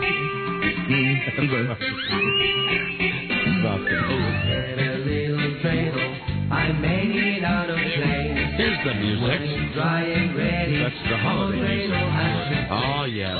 Dreidel, dreidel, dreidel. I'm made it out of clay. It sounds like there's a gentleman in the back that sounds just a bit distressed. I have a little dreidel. I'm made out of clay. Oh, it's Dennis. And when it's dry and ready, oh, dreidel, I shall play. Hi, Dennis. Oh, dreidel, dreidel, dreidel. I'm made out of clay. And when it's dry and ready, oh, dreidel, I shall play. Live from the Westwood One Radio Network, it's Jew to Jew with your hosts, Dr. Donald Goldstein and Michael Goodman, attorney at law. Now, Jew to Jew, here's Dr. Goldstein and Michael Goodman. This is Michael Hoffman, and you're listening to Jew to Jew. Thank you, Fivers. Thank you, Michael. And Shalom, and happy Hanukkah. Welcome to Jew to Jew. I am Dr. Donald Goldstein. And I am Michael Goodman, attorney at law. Today on Jew to Jew, a man who's not a Jew. Yes, occasionally we will stray. A man who's not a Jew, but we believe a very, very interesting topic to all Jews and non-Jews. Yes, the phenomenon that is M. I will tell you that some of his lyrics are, yes. I believe, anti-Semitic. Right. Well, it's disturbing, but we cannot ignore the fact that he is somewhat of an icon. He is homophobic. Yes. He is anti-woman. The lyrics I find personally disturbing. He is the real Slim Shady. Yes, and he is Eminem, and apparently this attorney has some information about lyrics. I'll tell you this about this M&M. He makes a tiny living. He does indeed. You can't argue with the success of his motion picture either. We respect him, and let's now welcome to the program from Utica, Michigan. Let's give a nice Jew to Jew welcome on this gorgeous Thursday, Hanukkah Thursday, to Sebastian Lucido. Am I pronouncing that correctly? Pretty close, Sebastian. Lucido. Oh, all right. You're an attorney? Yes, that's correct. As am I. And, I want to say already, I'm outnumbered here. Of course you are. I'm outnumbered. We know that you're a fine physician in your own right, and we're here to talk about Eminem, and he's quite a phenomenon, isn't he, sir? He certainly is. He's not Jewish, is he? I don't think so, no. Our show is Jew to Jew, for Jews, by Jews, and about Jews. However, today we were intrigued with this story about the Eminem house. Yeah, what can you tell us about where you found his scripts that he had written, and when did you decide to sell them? Well, I'm not selling his scripts. We bought his house. We bought the house off his uncle. You bought the house, so you're living in the house now? No, we're not living in the house. We have it up for auction on eBay.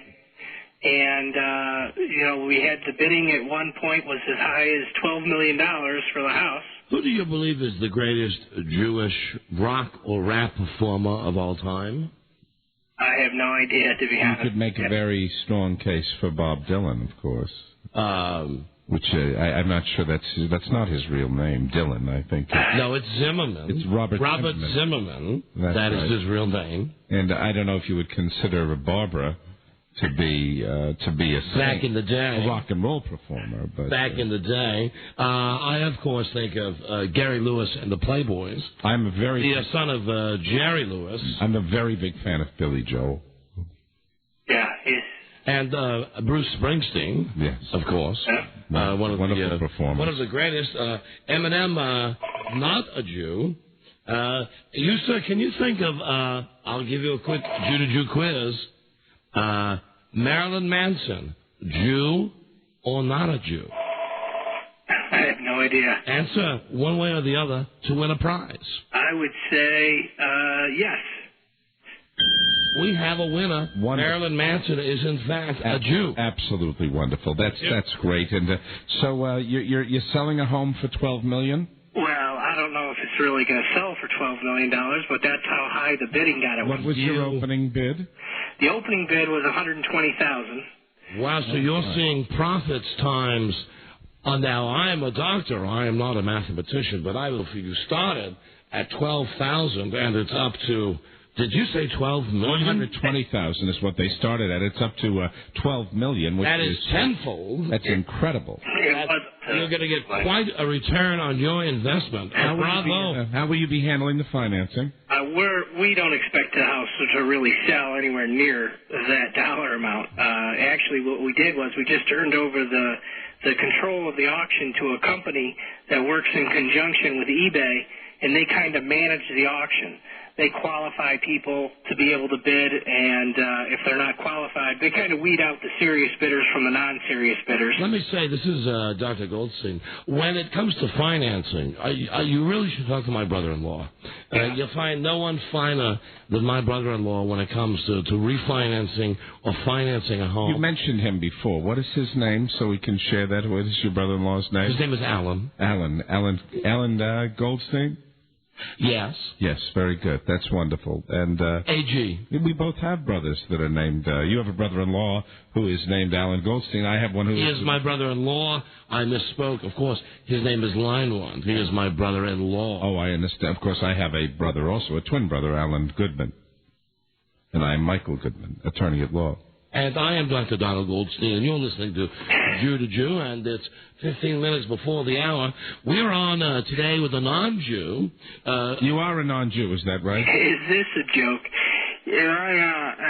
So this is a real radio station. Where are you guys located? We're broadcasting all over the country. We're on the Westwood One Radio Network. We're head in markets from Philadelphia to San Francisco. And you are on Jew to Jew right now. Okay. I hope you have no problem with those of the Jewish faith. Oh, no. When you say jokes, we have levity, we have humor, and we enjoy a good joke as much as the next person. But right now we're trying to find out about this cultural I'll theme. tell you what we enjoy more than a good joke, though, is a good bargain. And it seems to me that this house would not be a good bargain. Not a bit. I certainly wouldn't invest my money. I mean, what type of home is it? Is it a split level, a colonial, what type? A rancher? I think you'd call it a bungalow, and it's 1,300 square feet. 1,300 square feet for $120,000. My God, that's a closet. It's not that big of a house. That's the size of my daughter's closet.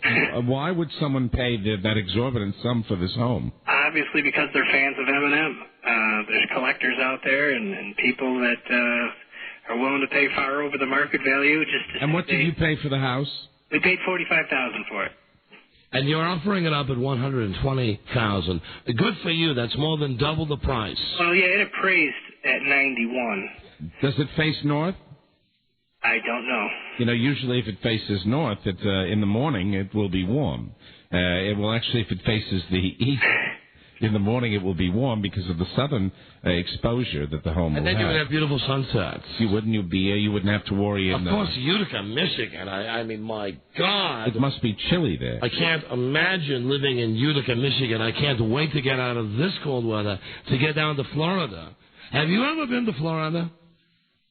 I love Florida. Oh, yeah. I've been to Florida many times. What's your favorite part of Florida? I'll tell you my favorite part. It's Boca. Oh, Boca, My Ganoodle Gish. parents have a place right on the border Ganoodle Gish. of Boca and Delray.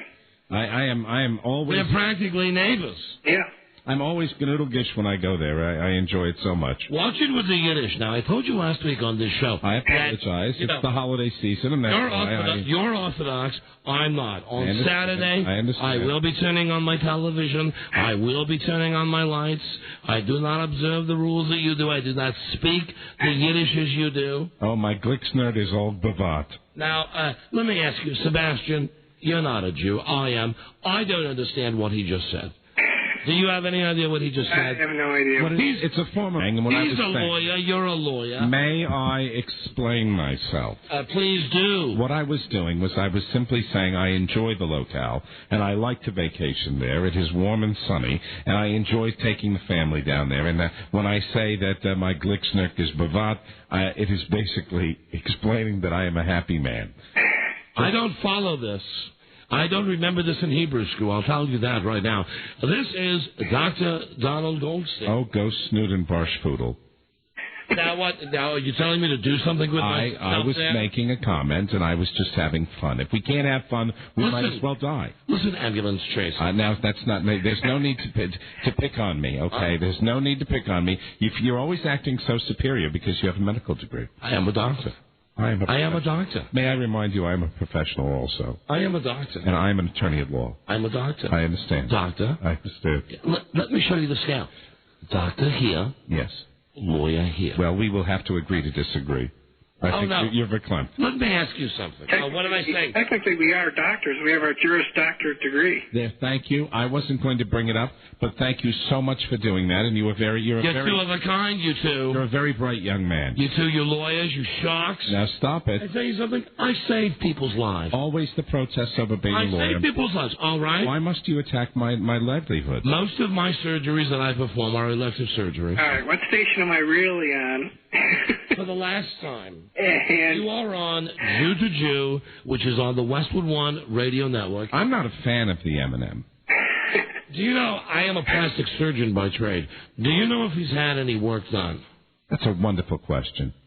If he's had any work done? Yes. Through his face, I am a plastic surgeon. Oh, I have no idea. I doubt it. I don't think... I can tell you this. The uncle and M&M look very much alike. I think he's had some work done on his eye. I really do. Who do you think? You look at him closely, of course. Who do you think is the greatest Jew of the last 100 years? That's a wonderful question as well. We usually ask that of all our guests. 100 years? Of the last 100 years. It could be in the world of sports, the world of... Ever, I was going to say Jesus, but... Well, that's... of all time. That's right. And that's the best answer. But of the last 100 years, who would you say? In the last 100 years. I've got mine. It's a no-brainer. As do I. Shall we share it? Albert Einstein. He was in the last 100 years, wasn't he? Or am I, let's see. That would be fine. Albert Einstein. That's acceptable. Yours? Would you like mine? Yes. Marvin Hamlish. Sandy Koufax. Wonderful. There we have them. We've got sports, music, and the world of science, and I think that's a well-rounded... And when it comes to baseball, it's either Hank Greenberg or Sandy Koufax. That's wonderful. I think it's that's 6 of one, half dozen of the other. Bruce was Jewish, wasn't he? Babe Ruth, there are rumors to that, and we've never pursued them. That's a topic for another show on Jew to Jew. We like to think so. We'd like to thank you for your time. You're welcome. You're the lawyer who is selling M&M's house. Right. You're going to make a tiny profit. We salute you for that. There you go. Well done. Let me say, when you're in Boca, let's get together. you know that we could perhaps work out some type of deal, whether it's an eye. I do the eye lifts. I do the tummy tucks. I do the. And you're a DJ part-time on the side? No, well, actually, we have this program which we find to be informative for Jews and about Jews. It's an infomercial. Where we take time and I talk about my practice, and my partner talks about his practice. I will tell you, I will give you a compliment, Doctor. I will tell you that when you do eyelids, there's no need for the Slim Fast after your eye jobs. Thank you. There you are. And I'll tell you this. Thank you. When you've been injured, when you've been hurt in a personal injury accident, thank you. You, my friend, are the Jewish Johnny Cochran. Thank you so much. I appreciate that. I'm proud of my work. If the glove fits, I'm proud of my work. You must have quit. Robert Shapiro was his go-go. Yes, of course. Yeah, that's very good. I'm very astute of you to point that out. A man who was dropped from the case, I believe. Thank you. He was to the end. Was he really? He was the lead counsel at first, and then they made Johnny Cochran the lead counsel. You know, I'm surprised, Sebastian. You're a much better lawyer than my friend is. Well, I have been, as you know, it has been a long time since I've spent a great deal of time in the office. I basically, from a PR standpoint, represent the firm now, and have my junior partners do most of the work. Show off. Thank you. Meanwhile, I'm in there today.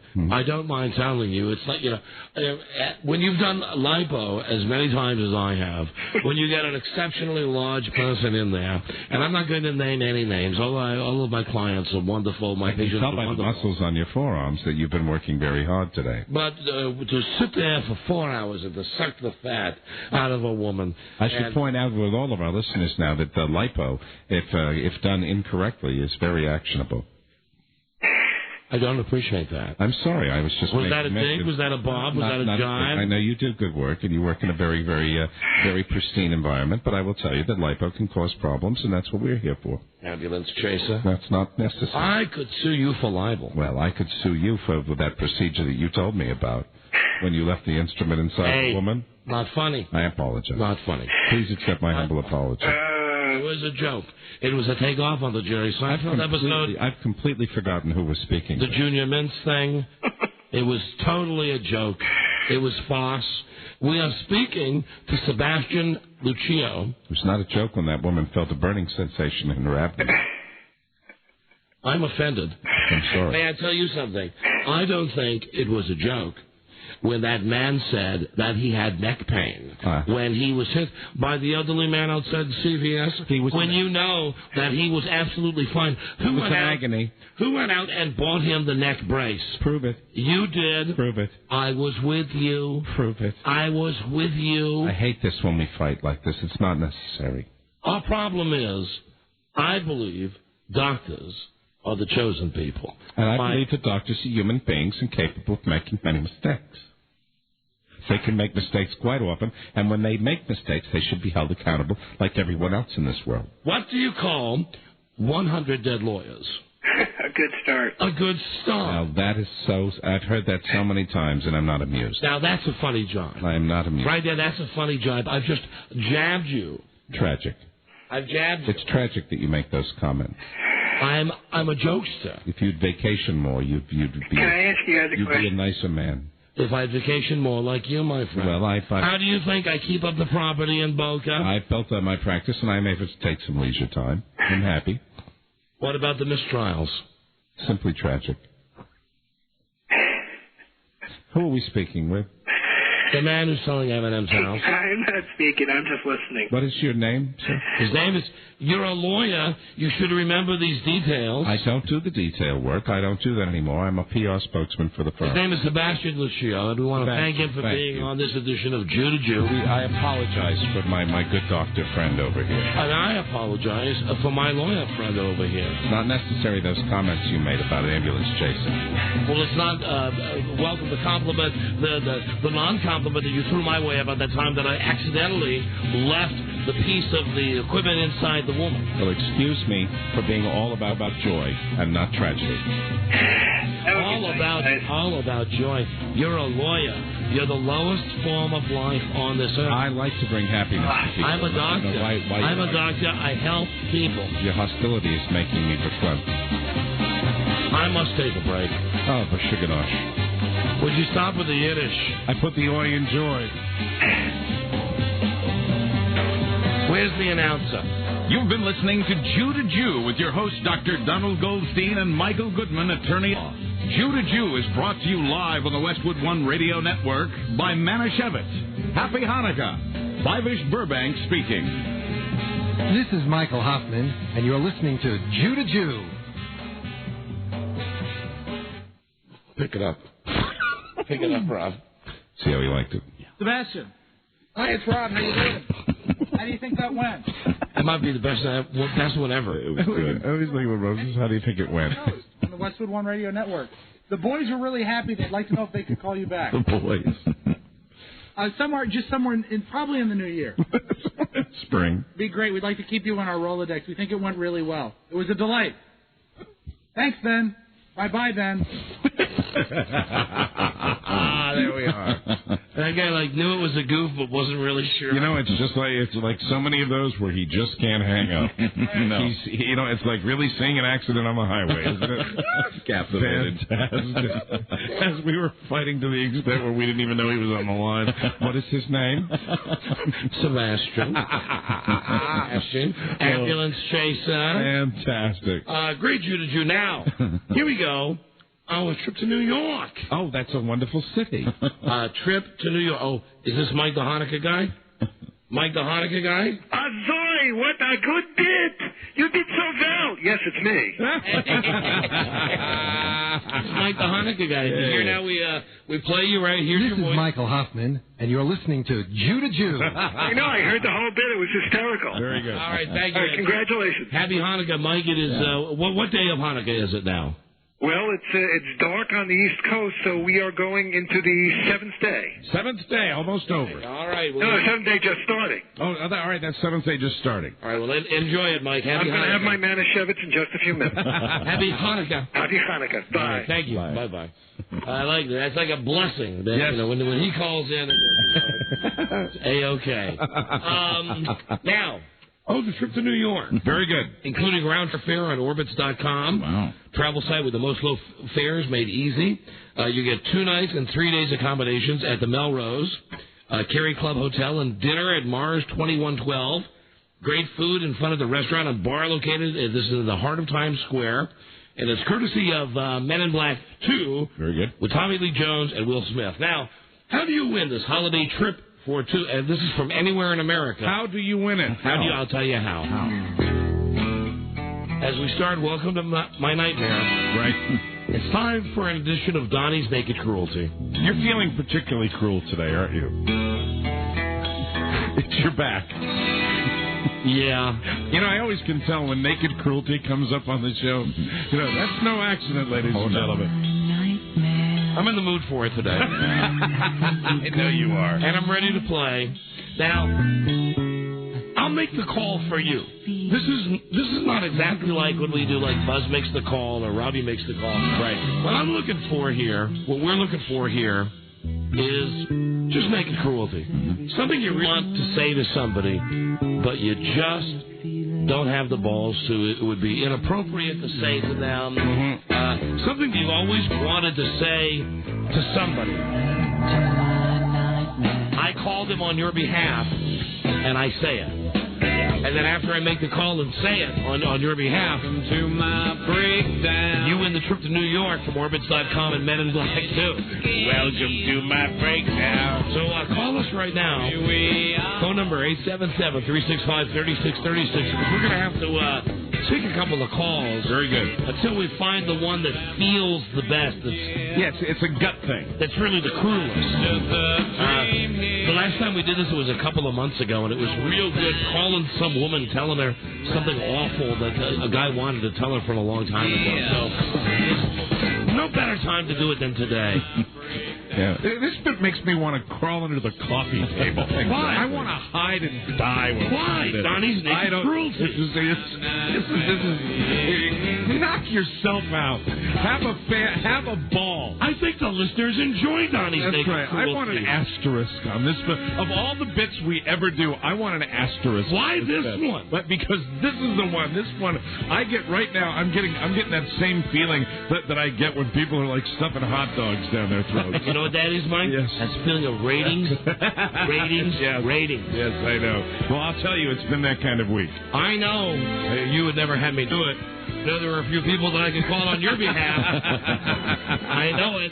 Wouldn't want you to do that. No. I know you wouldn't. I understand. And I'm just talking about even from a long time ago. Right. I mean, everybody's got that call that they want made. So don't listen to Mike. I'll make the call for you. I got no problem spitting out your dirty laundry. Call me. I'm cruel. 877-365-3636. We'll take your calls with Donnie's Naked Cruelty, a bit that is not approved by Mike. But we'll do it anyway. Coming right up. This is the Don and Mike Show. Hello?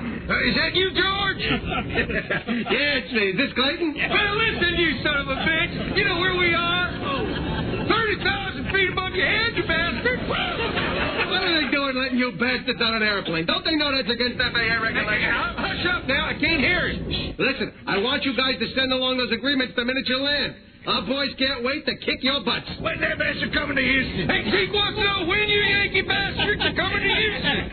You tell that son of a bitch no Yankee is ever coming to Houston. Not as long as you bastards are running things. Hey, now speak up, George. I can't hear you. You tell that son of a bitch no Yankee is ever coming to Houston. Not as long as you bastards are running things. George! Get a hold of yourself. What's the matter with you? The Don and Mike Show. You can call Don and Mike anytime from anywhere in America. 877-365-3636. They're ready to believe you. That's right. I had it out there here with the likes of you people. They say the word pussy. Don Geronimo and Mike O'Mara.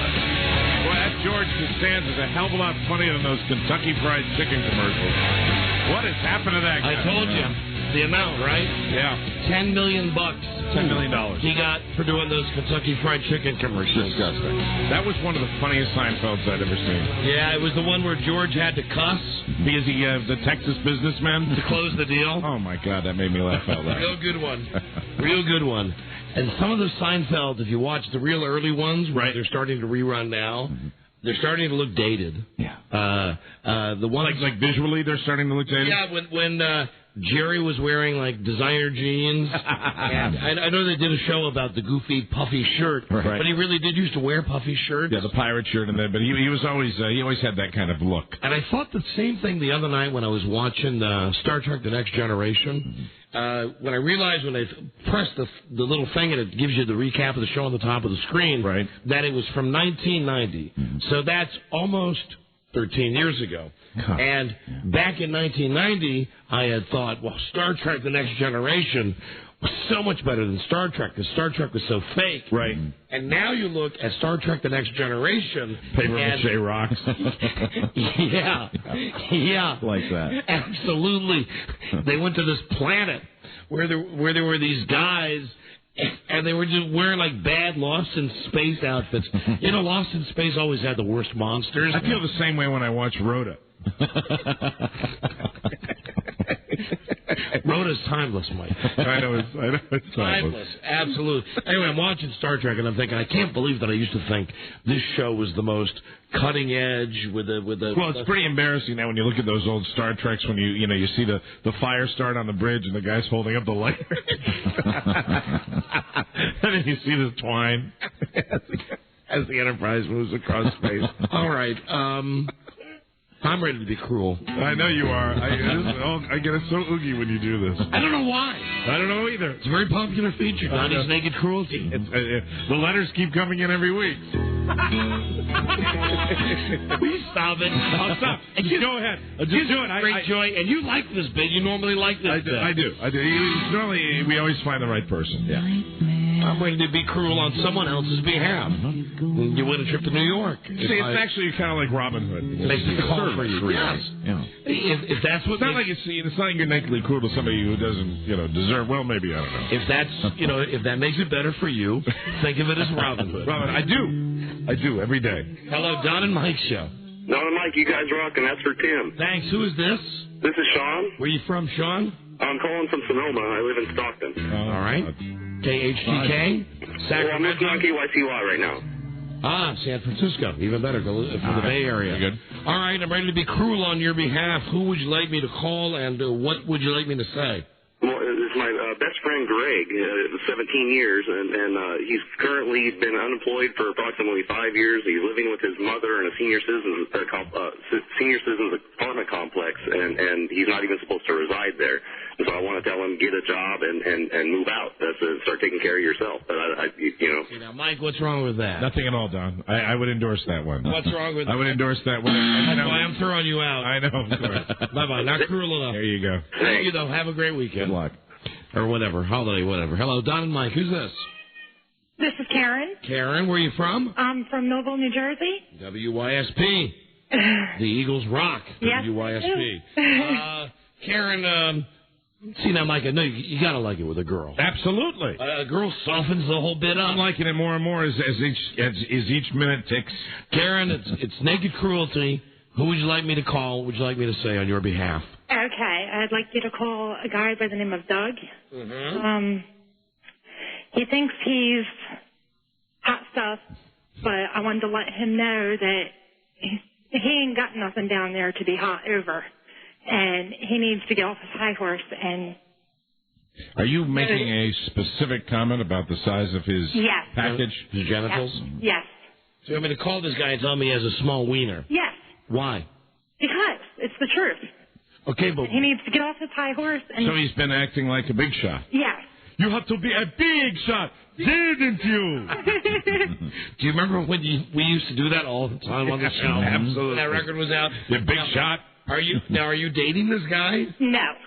Have you? You've obviously dated him. Yes. And you've had sex with him. Yes. And is he dating anyone that's close to you? No. All right, then why? He's too much of a macho man. He's... Sorry, honey. Not thick enough. Yeah, I agree with that. Sorry. Hello, Don and Mike. Hello. Gentlemen. Hi, who's this? This is Doug. Doug, where are you from? Culpeper, Virginia. WJFK. Like to plug our home station. Is this the Doug that the last lady was talking about? No. Okay, good. All right. See, I fully admit that mine is small. All right, Doug. I'm ready to be nakedly cruel on your behalf. Go ahead, Doug. Okay. Well, I almost don't know if it's worth it because I have to find somebody else to take the trip with me. But my wife, we have been at each other's throats for at least a week now. And I would like you to call her and tell her that the only reason I married her 3 years ago was because she got pregnant. See, that's right up my alley. Oh, my God. That's right up my alley. Oh, my God. That's right up my naked cruelty alley. Wow. He's practically... Like I said, I'd have to find somebody else to take the trip with. Because, I mean, she gets to listen to you guys, but not very often. So she would have no idea, that it was a setup because I've been at work all day since 11 o'clock last night. I'm just getting home, so I haven't... Right now, hold on just a second. Mike, I'm going to have to ask your help in this, just with your crap detector. Well, the fact that he has denied that he would take the trip with her twice is a lock that he would take her on the trip. Well, I don't know if she'd be going if she'd go with. I'm just worried because he said setup. Well, it is. You're married to the woman. Yeah, it falls into like when we're doing the big lie. Right. It's the same thing with infidelities. It's like this guy is obviously. You want to divorce her? Is that what you want to do? No, I just. She constantly blames me and says, that's the only reason why I married her and that I'm cheating on her because I work out of town. I deliver food to restaurants, and I'm gone. I stay at a hotel twice out of the week. So, she has no idea where my whereabouts are, and, I let her stay home with the kids. We just had a baby here. Now, hold on. Now, this is now growing layers upon layers with cheating and being out of town. I thought it was just You want me to call her and say the only reason you married her is that you got her pregnant? Yeah, I mean, you can just lay it on. I've been fighting with her for a week. I mean, it doesn't matter what I do. What have you been fighting about? That I'm worthless. I go to work. Like I said, I've been up since 11 o'clock last night. Now I'll get home now and have to get back up at 1 to go to work. Wait a minute. But you say you want to stay in the marriage. Yeah. Well, then why are you doing this if you want to stay in the marriage? Well, she keeps laying on. If you want a divorce, I'll give you one. I think she needs to get back on her, her Paxil or something. Well, now listen, the deal with this is I want to be cruel, but I want to be cruel to an extent. I mean, I'm fine with it if you want to say to her, hey, the only reason I married you is because you were pregnant. But if there's really more to it, I really don't want to get in that. You understand what I'm saying? Well, I mean, it's kind of like this, Don. She's accusing me of it, so why not do it? If I deny it, I'm still getting blamed for it. She's accusing you of what? Of the only reason why I married her is because, she got pregnant. Of course it's my kid, but, that's sorry. Doesn't make any sense.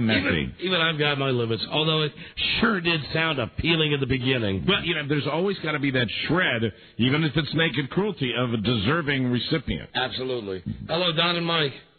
Hey, guys, how are you? Hi, we're doing great. Who's this? This is Chris. Chris from? I'm not from Sacramento, but I'm driving through Sacramento. Lovely. Very popular feature in Sacramento. Don't be afraid to say it. Today, Sacramento is welcomed with open arms. I just don't want to hear about the dance. KHTK. No, today it's the Seattle dance. All right, Chris. I'll actually give up my space if you guys will call that lady, the last guy. That was pretty good. I just hung up on that guy. There was too many issues there. What do you want? There was real divorce stuff there. Who do you want me to call on your behalf? I want you to call my brother. He just graduated from college. It took him 7 years to graduate. My parents footed the bill the whole time. He's living at their house. He's just mooching off them. His girlfriend comes up for the weekend, and they just, lay around in their own filth all weekend and just mooch off my folks. Then what do you want him to do? I want him to get out and get a job. All right, hold on a second. Finalist? Yeah. Let's see. Somebody's got to be crueler. Hello, Don and Mike.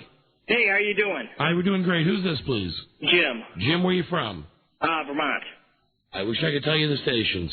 Burlington? Yeah. Man, I used to know all the call letters by heart. What's the station up there? Oh, boy, I'm trying to think of it, and I can't think of it right now. What's the dial? 96.7. 96.7. Getting a lot of calls from Burlington, Vermont. We're all right, my friend. Who do you want me to call for you on Naked Cruelty? Amy. Amy, and who is she, and what do you want me to say to her?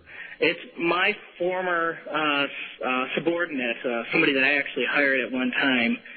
She, You don't work with her anymore? No, I don't work with her anymore. She used to, I hired her, I helped her out in many, many ways.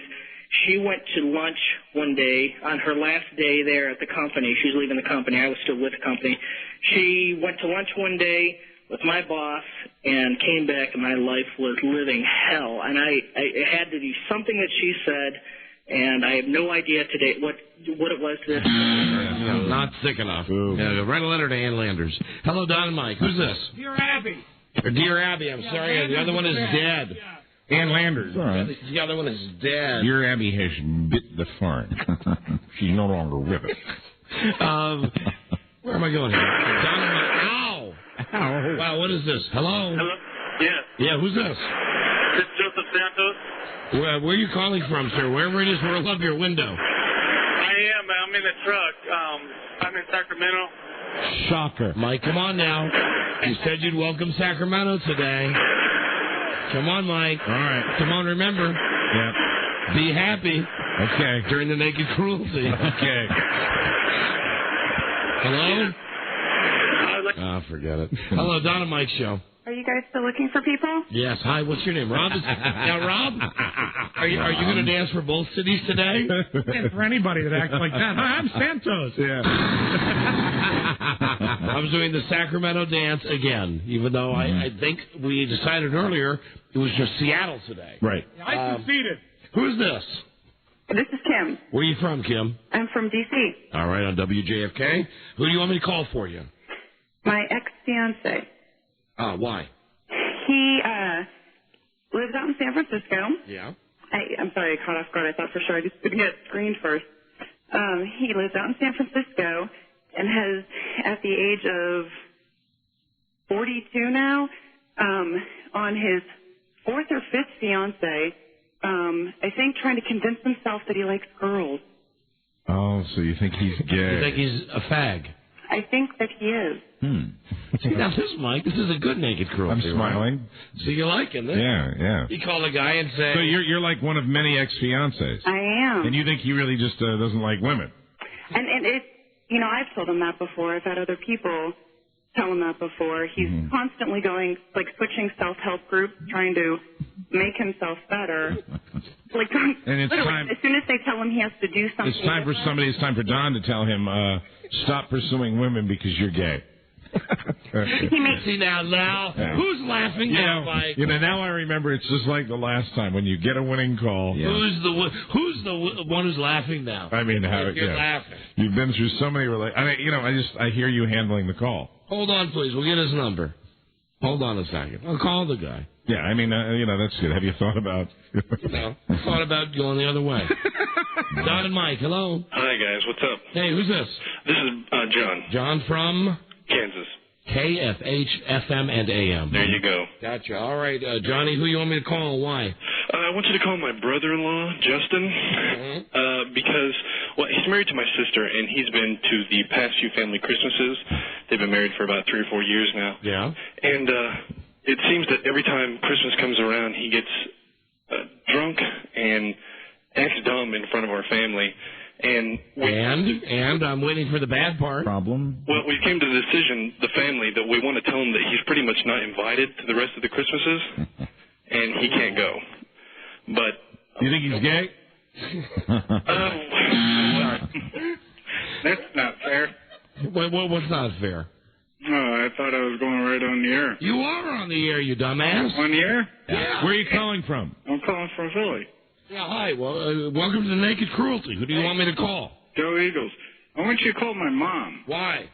Back 2 years ago, my brother shot my arm off with my dad's gun. Oh, my God. Now Go ahead. I'm serious. And we were messing around with my dad's pistol. Good. And we told my mom and police and everything else that it was a burglar broke into the house when we were Now, my mom has no idea. Till this day, she thinks that it was a burglar. The police have never figured it out. That's more like what my mom doesn't know about her. Yeah. This is not naked sort cruelty. of what my mom doesn't know. No. I'm being cruel to people now. Well, I want you to be cruel to her. Why? Why to your mom, though? Actually, I hate my brother these days. Well, why your mom, though? Why be mean to your mom? Well, I want to know the truth, really. Yeah, see, that's not being cruel. You want to enlighten her. Wrong game. An episode of Law and Order. Got the wrong game. You know what? We got a break. I think we'll go with the gay guy. Yeah. But if there's anybody better out there, I know there are other callers on hold. We'll get the in just a second. Lisa just came in for a second, and Mike, see, you're smiling. I am. How you smiling? Oh, man, see, color me guilty. You're liking the naked cruelty. I do. Unless we get someone better than the gay guy. Let me just say, Kim? Yeah? Right now you're in the lead. We got a break. Okay. If we don't find anything better, I'll call this guy and tell him he's a fag. Okay.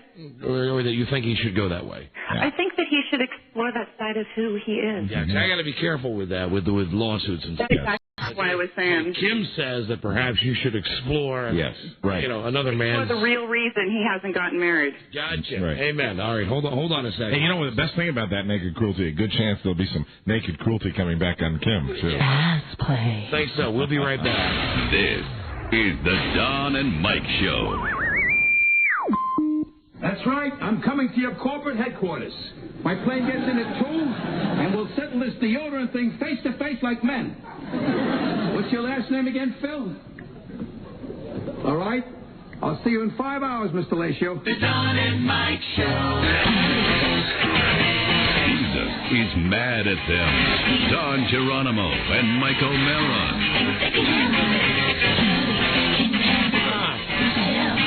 Jesus is fine with us.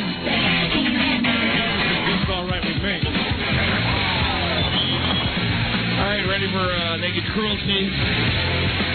Just real fast, go through these last couple of calls. Very good. So we have anything better than the woman with the boyfriend. And hello, Don and Mike. Who's this? Hi. Hi. Hi. What's your name? Brenda. Hi, Brenda. Where are you from? Centerville, Virginia. WJFK. Yep. Mike, you're already giving her the squinty eye. Mm-hmm. Why? Got my reasons. Okay, Brenda, who would you like me to call on Naked Cruelty? It's a friend of mine named Barry. He's a contractor. He's looking after building a house for me. Yeah. He hired his son to do some work, and he didn't pay him, and him and his son had a major fallout, almost got in a fist fight.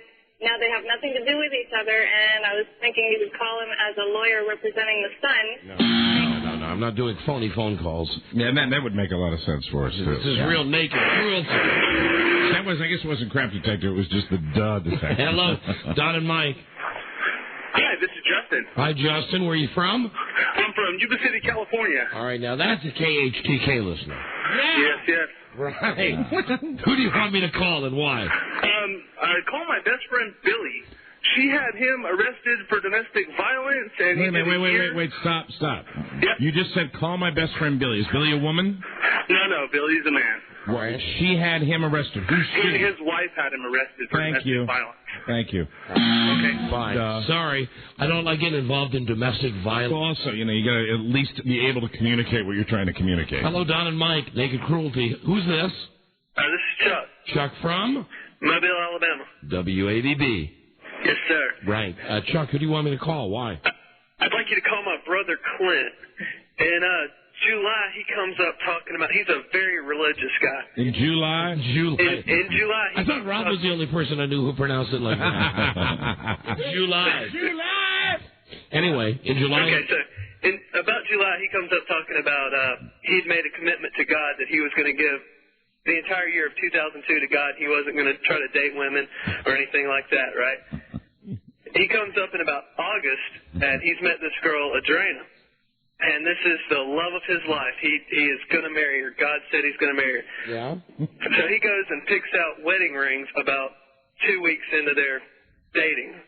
And about 2 weeks after that, she broke up with him. His preacher and everyone is still telling him that God has said it, that this is his wife. She will be his wife. He's planning on giving the rings to her, provided that he can talk to her, January the 1st. I get it.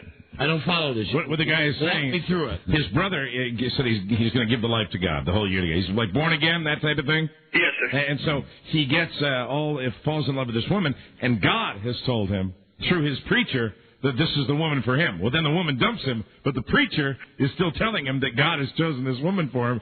And because his commitment's still there. And correct me if I'm wrong. He's still got his commitment going through the first of the year. And I think what you want Don to do is tell the guy, break his heart. She's not interested in you anymore. No. Okay, I follow that. It's pretty interesting. That's a wild, wacky tale that takes many different turns. Even though the preacher's telling you this is the right woman, on behalf of the brother, you want to tell him this is not the right woman for you. Get over it. Go find another one. Find another woman. All right. Hold on. Wow. That one might even move ahead of the gay thing. That's pretty strong right there. Hello, Don and Mike. Yes. Hi, who's this? This is Joseph again. Joseph. Oh, Joe, who are you? Have you been on the air yet? No, I didn't get to talk because I went. You guys did the Sacramento dance on me because my phone was so bad. Is this Joe Santos? Yes. Yeah, Joe Santos. What can we do for you? I'd like to call my soon-to-be ex-wife. Tell her, please get out of my bed and get out of my house. Well, no. You know what? I think we'll go with the religious guy. Yeah, I think that's interesting. Kind of like it could be an interesting dialogue. Kind of like that. Mm-hmm. If someone would go to Chuck, you're going to use Kim, the San Francisco guy, as a backup. As the backup, yeah. On line 1, 2, 3, 4, I need the number of Chuck's brother, who's very religious. Now, if I understand this correctly, here's the deal. He has been dumped, apparently, by this woman who he was going to marry. Apparently, the preacher is still telling him that this is the woman chosen by God for him, and the brother wants you to tell this guy that hey, she's not the woman chosen by God. She's not interested. Move on, get another woman. And he's giving her, this woman who's not interested, an engagement ring. Right. So If giving he her wants ring. to give it to her, she'll speak to him. All right, so let me see. All I need to know, Chuck. Yes, sir. Your brother's first name is Clint, and what is the woman's first name? Her name is Adrena. Adrena. Yes, sir. By any chance would that be Adriana? No, it's Adrena. Of course. I don't know how you spell it. And she doesn't want to have anything to do with him, right? Right. She will pass by him in the church, but that's it. Okay. All right, hold on a second, please. I kind of dig the fact the church is involved in this. All right, here we go. Rob, I'll need you to call. I need a pickup here. See, we get the guy on the air. Ask Clint if he'll come on the air with us. Okay. You got it all figured out now, right? So I got it. Yeah. Right. And in a way, I'm helping him. I'm helping this guy out. It's the perfect naked cruelty, but it's still going to be nakedly cruel. Yeah, right. You're going to break the guy's heart. It's ringing. And I would assume it sounds to me, if all the facts are correct, like the guy might be in a certain amount of denial. Mm-hmm. Yeah. Especially if he's got a preacher saying, she's the one. Yeah, and what's up with the Oh, it's an answering machine. Interesting. See, we get another number. He's screening. Hold on. All right, let me No, take a... it's not the kind that screened. Get another number from Chuck, and I'll try one more. Then we got to go with Kim and the guy that she wants to say might be gay. Yeah. Hi. Who's this? This is William. William, where you from? Alexandria, Virginia. JFK. Right. Who do you want me to call? My ex-girlfriend, Deborah. Why? Let me tell you why. Why? We broke up back in '95. She found another girl's underwear in my bedroom, and she basically broke up with me. I just found out a couple weeks ago that back that time she was actually sleeping with my best friend, and so I want to call. 95. Let it go. Too long ago. All right, Kim. Guess what, Kim? What? It all comes back to you. What's this chap's first name? Brian.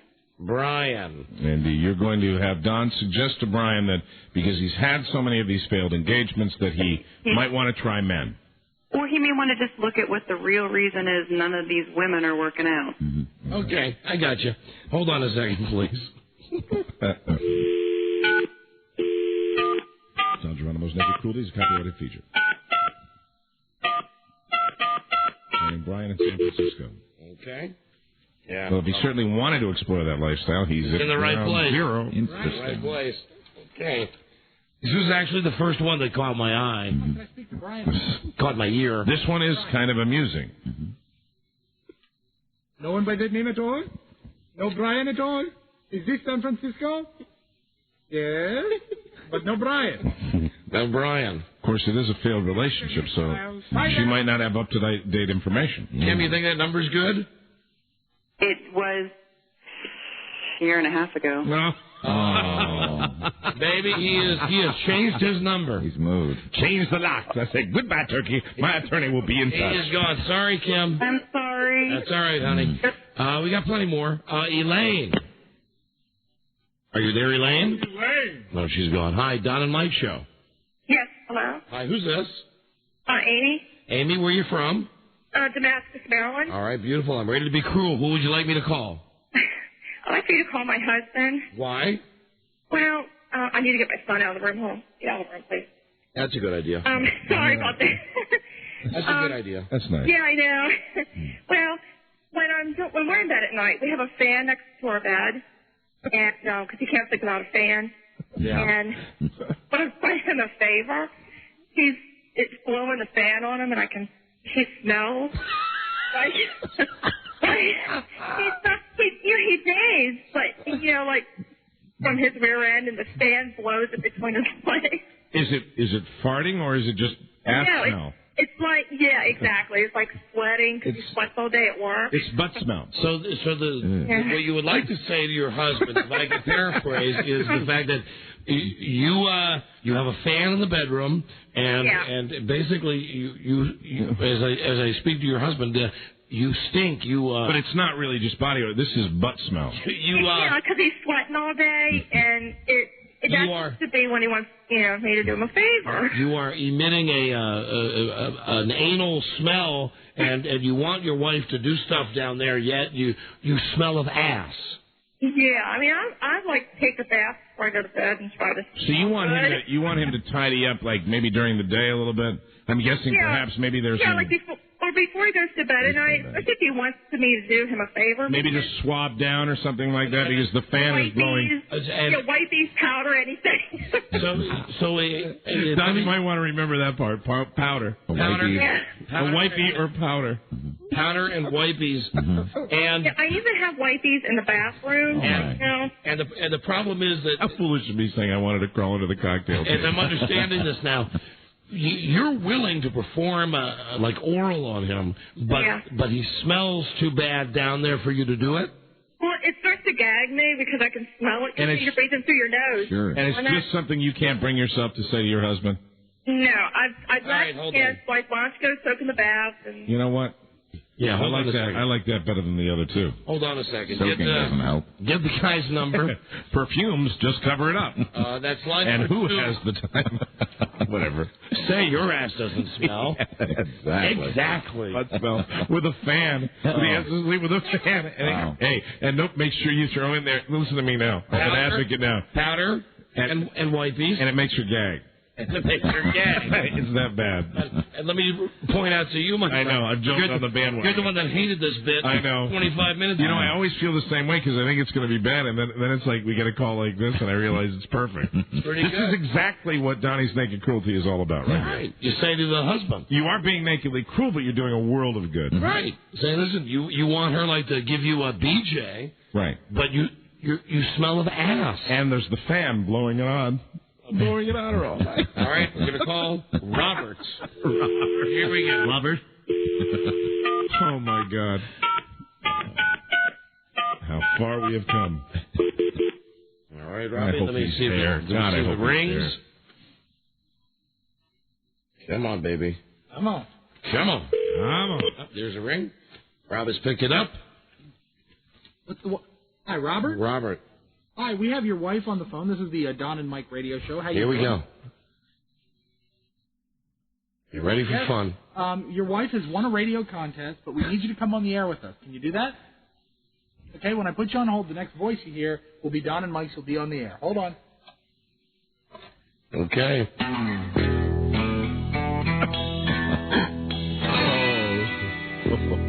Welcome to Donnie's Naked Cruelty, everybody. Robert? Let's welcome to the Don and Mike show right now. Robert. Hey, Robert.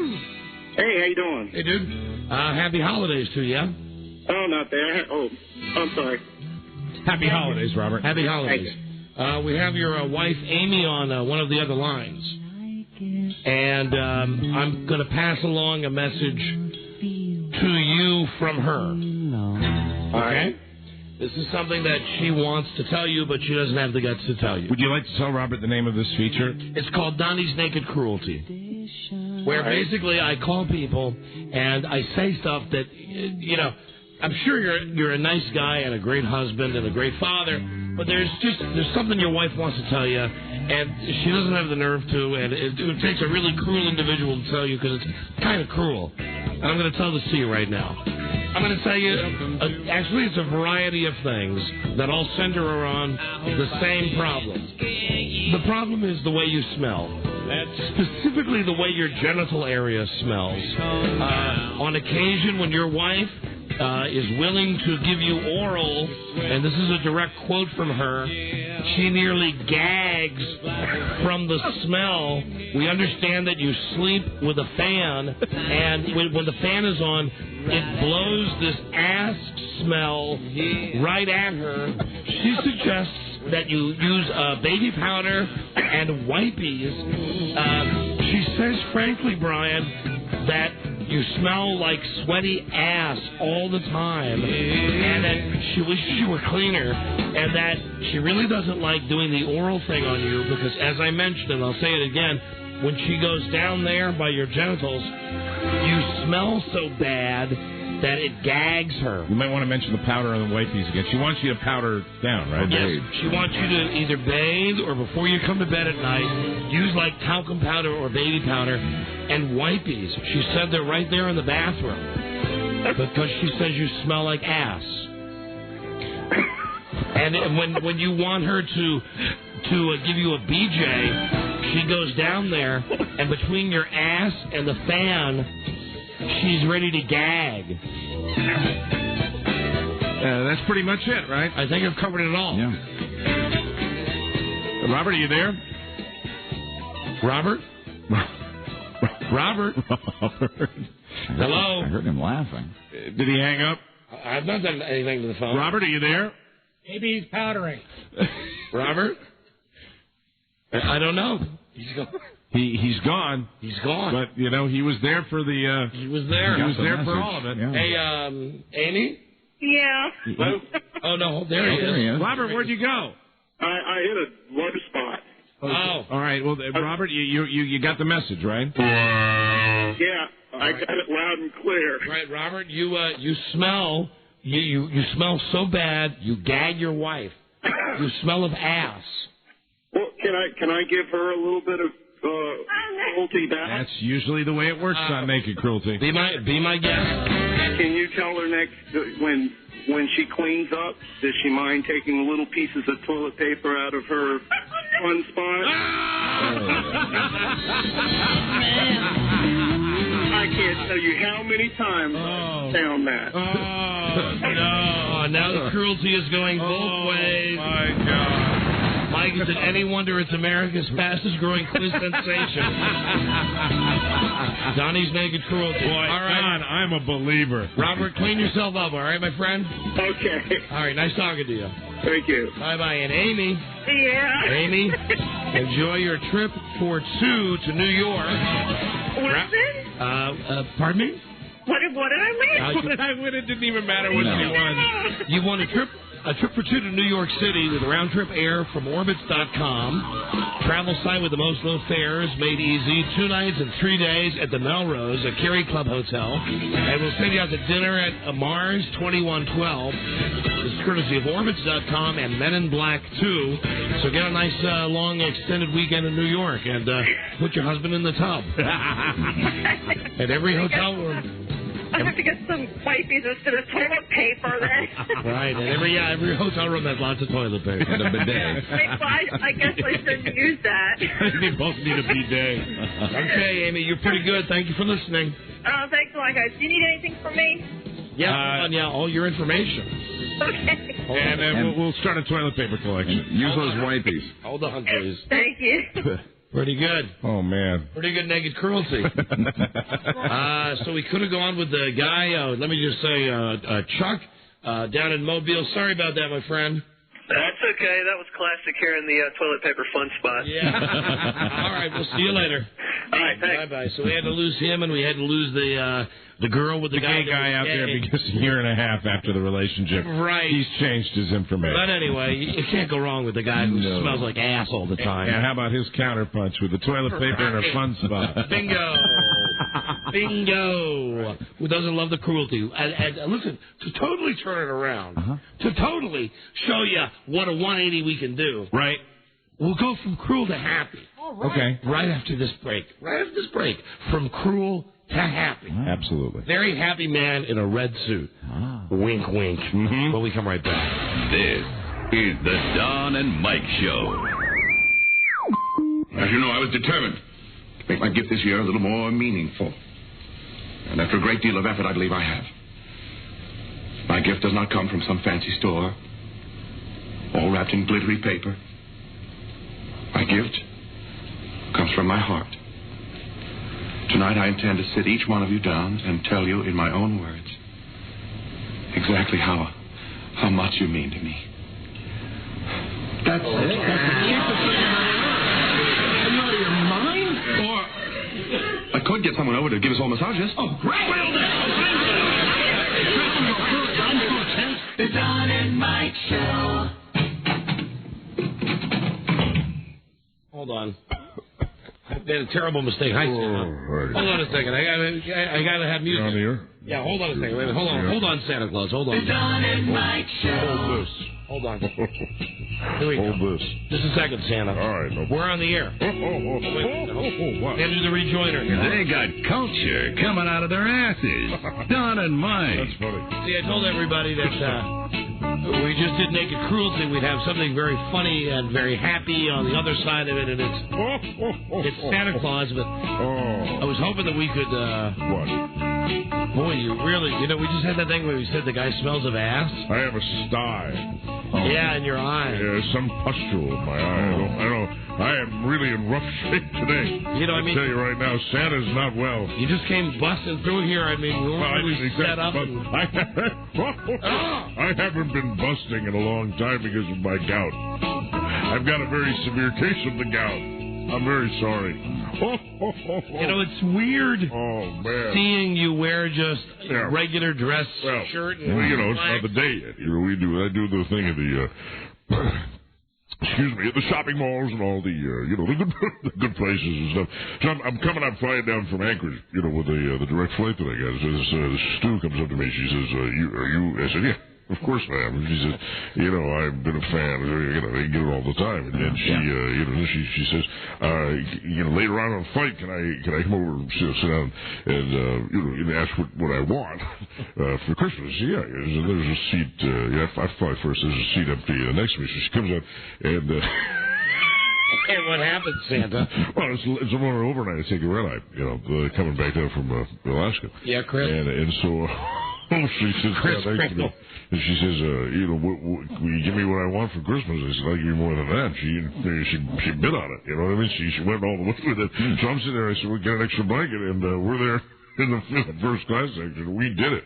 We really did it. You had intercourse? It was the best piece of ever I have had in years, hundreds of years. It was totally absolutely incredible. Totally caught off guard. How y'all been? We're coming out of the break here. Happy holidays. The door opens. It's Santa, but he's not wearing his Santa suit. No need to do that. He's smelling of whores and booze. Well, I'll tell you, after that flight, all I know is now old Chris ain't so crinkled anymore. If you know what I mean.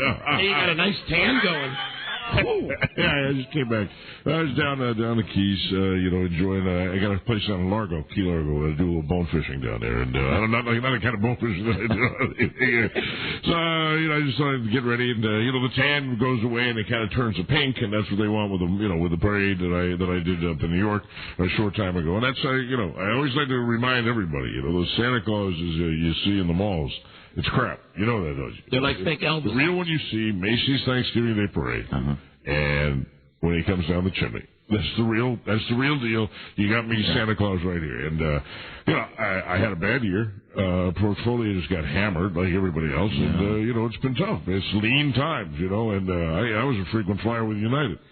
And I'm pissed off. That whole thing is breaking up. That's a goddamn good airline. Haven't we discussed before the fact that you get all of the merchandise on the black market? I do. It's Asians primarily, the Asians, and I God love them. They're hardworking people, and they make the toys so inexpensively, and a few of them are knockoffs. But who cares?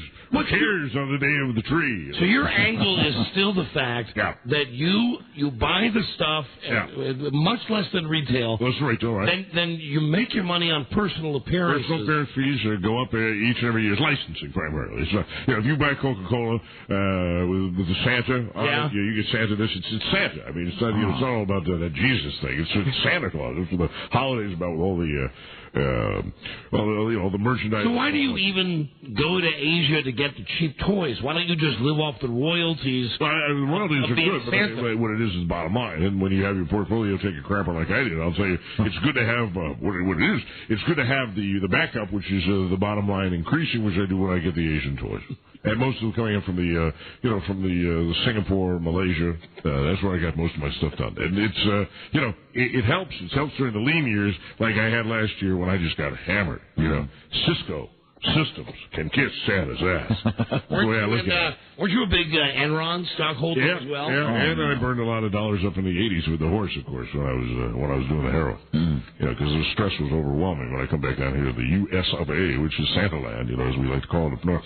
And I come down here and I meet the kids, and they just go gaga. And then I work. I go to New York City, go to Los Angeles, handle my licensing agreements with the big advertising. Now you shave your beard on the 26th, right? I shave it this 26th. I will have no beard until the first day of November. That's when I start growing the whiskers. They come in beautifully by the white whiskers, which you see me now. Yeah. Which is the A, the A #1 Santa Claus beard. I didn't say atypical. I almost said that, but I know you don't like that. No, you're right. How you doing? I'm well, Santa. All right. What are you getting him for Christmas? Another basket.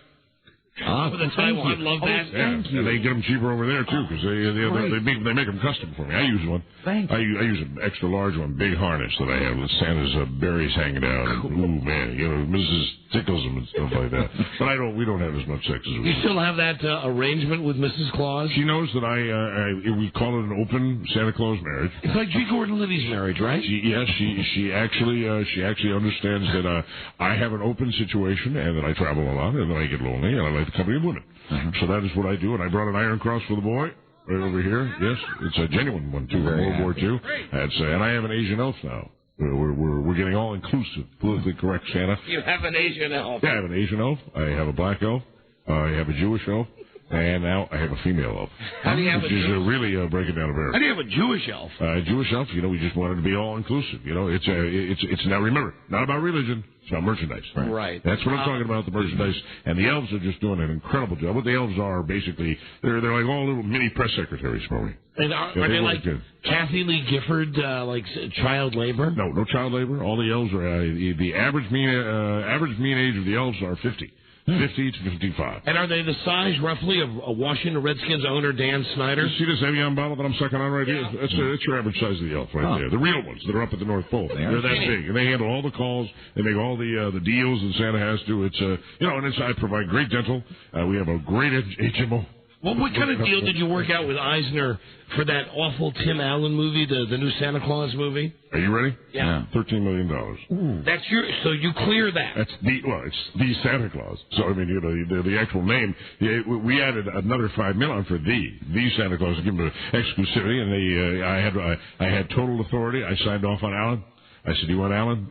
He's good." How did you meet with him? They threw me Tom Arnold for a second. I said, "No effing way. I'm not going to do that. He will not be the Santa Claus. I want Tim Allen. I like that boy that does. I love the Tool Time thing. That makes me laugh out loud. I got all the channels up at the pole. I got them all. I got a DirecTV. I got the big satellite. You ever watch 596? Yeah. That's the Spice. What about 597? I watch them all. You can buy them now. You get them $10.99. You get the whole block. Wow. You get Playboy. You get all that stuff. You ever watch 911 or 411 or whatever that Playboy show is? I've called in as me. You called? This is Santa Claus. You called into a phone sex show? I'm Santa Claus. I said, let me share your right one. Oh, they love that. They tell you. Next week when you come on the show. I can't get high definition, though. Oh. Pisses me off. When you come on the show next week, you want to dial for phone whores? I'd love to do whatever you want me to do. I know you sometimes want me to talk to the kiddies and do that. I'll do whatever you need to do. Mike and I'm the man. I'm the main man. Mike and I were just in Atlantic City. We were talking about you just last weekend. God, do I love that place. Hey, I'll try to make a trip there. I like Vegas a little bit better, but I actually now I'm frequenting the Indian casinos because you don't get the mob scene. You don't get as crowded as you do with some of the. I've spent a lot of time at the Foxwoods up in Connecticut. That's a strong place, man. I have a great time over there. We do. Santa likes the gambling. They give me a private room. You ever been to the Taj? No, we stayed at the Showboat. Oh, the Showboat. Yeah, it's a nice casino. It's a nice room. Hey, Santa. I enjoy it. Yeah, go ahead, Donnie. Can I ask you one jive question? Sure. Yeah, go ahead. I'll answer. You want me to answer it like the real Claus? Okay, here we go. Hold on. Let me get in the character. Let me turn around. Let it ruffle the hair. Okay. Hi, it's Santa Claus. Hello. What can I do for you, little boy? Oh, you're killing me. Nice sweater. Is that a Packer sweater? Yeah. All right, I like it. What if the reindeer gets sick, Santa? If the reindeer gets sick, we put them down. No. I'm kidding. Yes, an injection. Put them fast to sleep. They die. No, I'm kidding. If the reindeer gets sick, we put them on antibiotics. I saw that pathetic excuse on Larry King. Oh, man, don't let that faggot do that again. Man, that makes me mad. And honest to God, really. I mean, if Santa's ever going to do one of those shows, he's going on with Sawyer. Chris. Just like Whitney used to. Chris, great seeing you. Good to see you, and I'll be back, of course, to talk to the kiddies. And I heard what you said in the letter last year. I appreciate your thoughts. It was kind of like, by mail and intervention. Yeah. It was okay. I'm monitoring that. I haven't quit totally. I still like to have a drink, but I will not show up when it's time to talk to the kids. I promise you, Don, I will not show up in the condition that I was in last. And right now, you're not fit-chased right now. I am not. I've had a drink. I've had one drink today with lunch. I had a Cosmopolitan. Are you high? No, I don't get high anymore. May I see your arms? No, that's not necessary. May I see your arms? Now look, these tracks are from. Now, Santa. That's from previous use. Chris, you look like. I can't find the vein. I'm shooting between my toes. You look like Christopher from The Sopranos. I understand that. All right. You still want your Packer tractor? Back off, Pachenko. All right, everybody, my great friend, Great Christopher to see Kringle. every one of you. Great to see every one of you. Is my car here? Yeah, it's right up front. Very good. Nice town car. All right, see you soon, Santa. Christmas. There he goes. Man, you got the real Santa today. It's like, man, when I used to have Pee Wee Herman on my show, when I just saw a picture of Pee Wee Herman in the tabloids, I was like, he's gained like 100 pounds. Oh, that's got to be funny. They got him in an article with him and Rooney, with the kid toucher from Ferris Bueller. Anyway, when Pee Wee Herman would come on my show, he would be dressed as Paul Rubens. Wasn't wearing the gray suit with the red bow tie? No, he'd have long hair and a beard, and he'd go, ah, ah! And it's much the same thing with Santa. Right. But it's very upsetting. It is. To see Santa come in today and the shiny suit on. All he wants to talk about is the commercialism and the merchandising, and it really makes me sick to my stomach. Banging a stewardess. And, you talk about that guy with the fan. Santa's got a little bit of that happening, too. In a world where owning a radio was strictly forbidden, one man found a way to bring good news to his people. Buzz. He made it up. Buzz. Yes. You know what else is a holiday tradition on the Don and Mike Show? What is that? And I got to just give him 1 second. Hello, Murphy. Hey, Mike, how you doing? Murphy, might I remind you, it is December 5th. December 5th, 2002. We still don't have our Christmas gifts from last year. 345 days late. Well, it's probably late than early, right? Right. I just wanted to take the call from him. Dennis, you could make that right. Oh, I'm not going to make it right. You're not going to make it right? No, I know I can make it right. I know I can. Joining us on line number 2 is our other elf. Hello? Hi there, Tom. Oh, Jesus Christ, you too, Murphy. Hey, Carl, how you doing? Watch it, sucker. Ooh. Anyway, it's a tradition to have them on the show, Buzz. What is your lead story today? Today, Al Roker may have lost a lot of weight and his sense of humor. Like he had one. A jolly man. Hey, Murphy, goodbye. Not anymore. Can I put my website on TV? No. Tom. Yes. Tom. Stay tuned for news and comment coming up on the Don and Mike Show. That was very... Tom, that was very... Oh, you want me to say it? Yeah. Professional. Tom, you want to take us to break? Let's go to the break, guys, and buzz and news and comments are up after these messages. Ooh. You all right, Tom? Yep. Very lucid today. Yeah, because I am organizing my new apartment on the ground floor. Hey. All right, Tom, take us to break one more time. And Don and Mike and Buzz with the news are coming up after these messages. This is the Don and Mike Show. Running fast. After Don and Mike on 106.7 WJFK. Pretty quiet on the Beltway, the interstates in Virginia, over in Maryland, Andrews Air Force Base, southbound Beltway, the inner closed at Allentown Road. Traffic's brought to you by Montgomery General Hospital. Attention registered nurses. Hi, guys. Montgomery General Hospital hiring full and part-time ER registered nurses for various shifts. Ask about the premium paid temporary assignment. Apply online at MontgomeryGeneral.com. Vera Brookley, the Don and Mike Show, WJFK. Pride, sloth, greed, gluttony, wrath, envy, vengeance. Don Geronimo and Mike O'Mara. What's the word from Planet Crackpot? The Don and Mike Show. Catering to the BM eaters. The Don and Mike Show. Hey, let me give a quick plug here. We lost a bet with ABC 7 weatherman Doug Hill. We did. About how much snow we get in the metro area. And we are making a donation, $500 to Doug's favorite charity, which is the Rockville Pregnancy Center. And if you'd like to donate, you can go to rcpc.org to donate yourself. Very good. That's Doug's charity of choice. Time now for Buzz in the News, brought to you by Buzz's favorite, Veramax Sexual Enhancer. Great stocking stuffer. Have great sex more often with Veramax. Available at finer health food stores, pharmacies, and retailers everywhere. Call 1-888-TRY-VMAX. And now here's the man the legend, Michael Elston. Hi, Don and Mike. Hi, Buzz. The only time TV weatherman Al Roker is jolly these days is when he's on camera.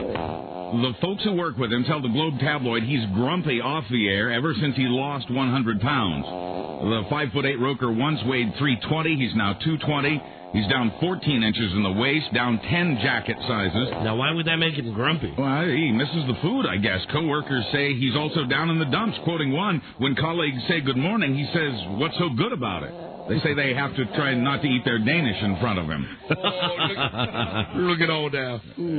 He doesn't sound like that. Hello there, Matt. Hello, Katie. I'm so sad. Hear what's happening in your neighborhood. Your stomach's the size of an egg. I'm so hungry, Mike. I'm so sad.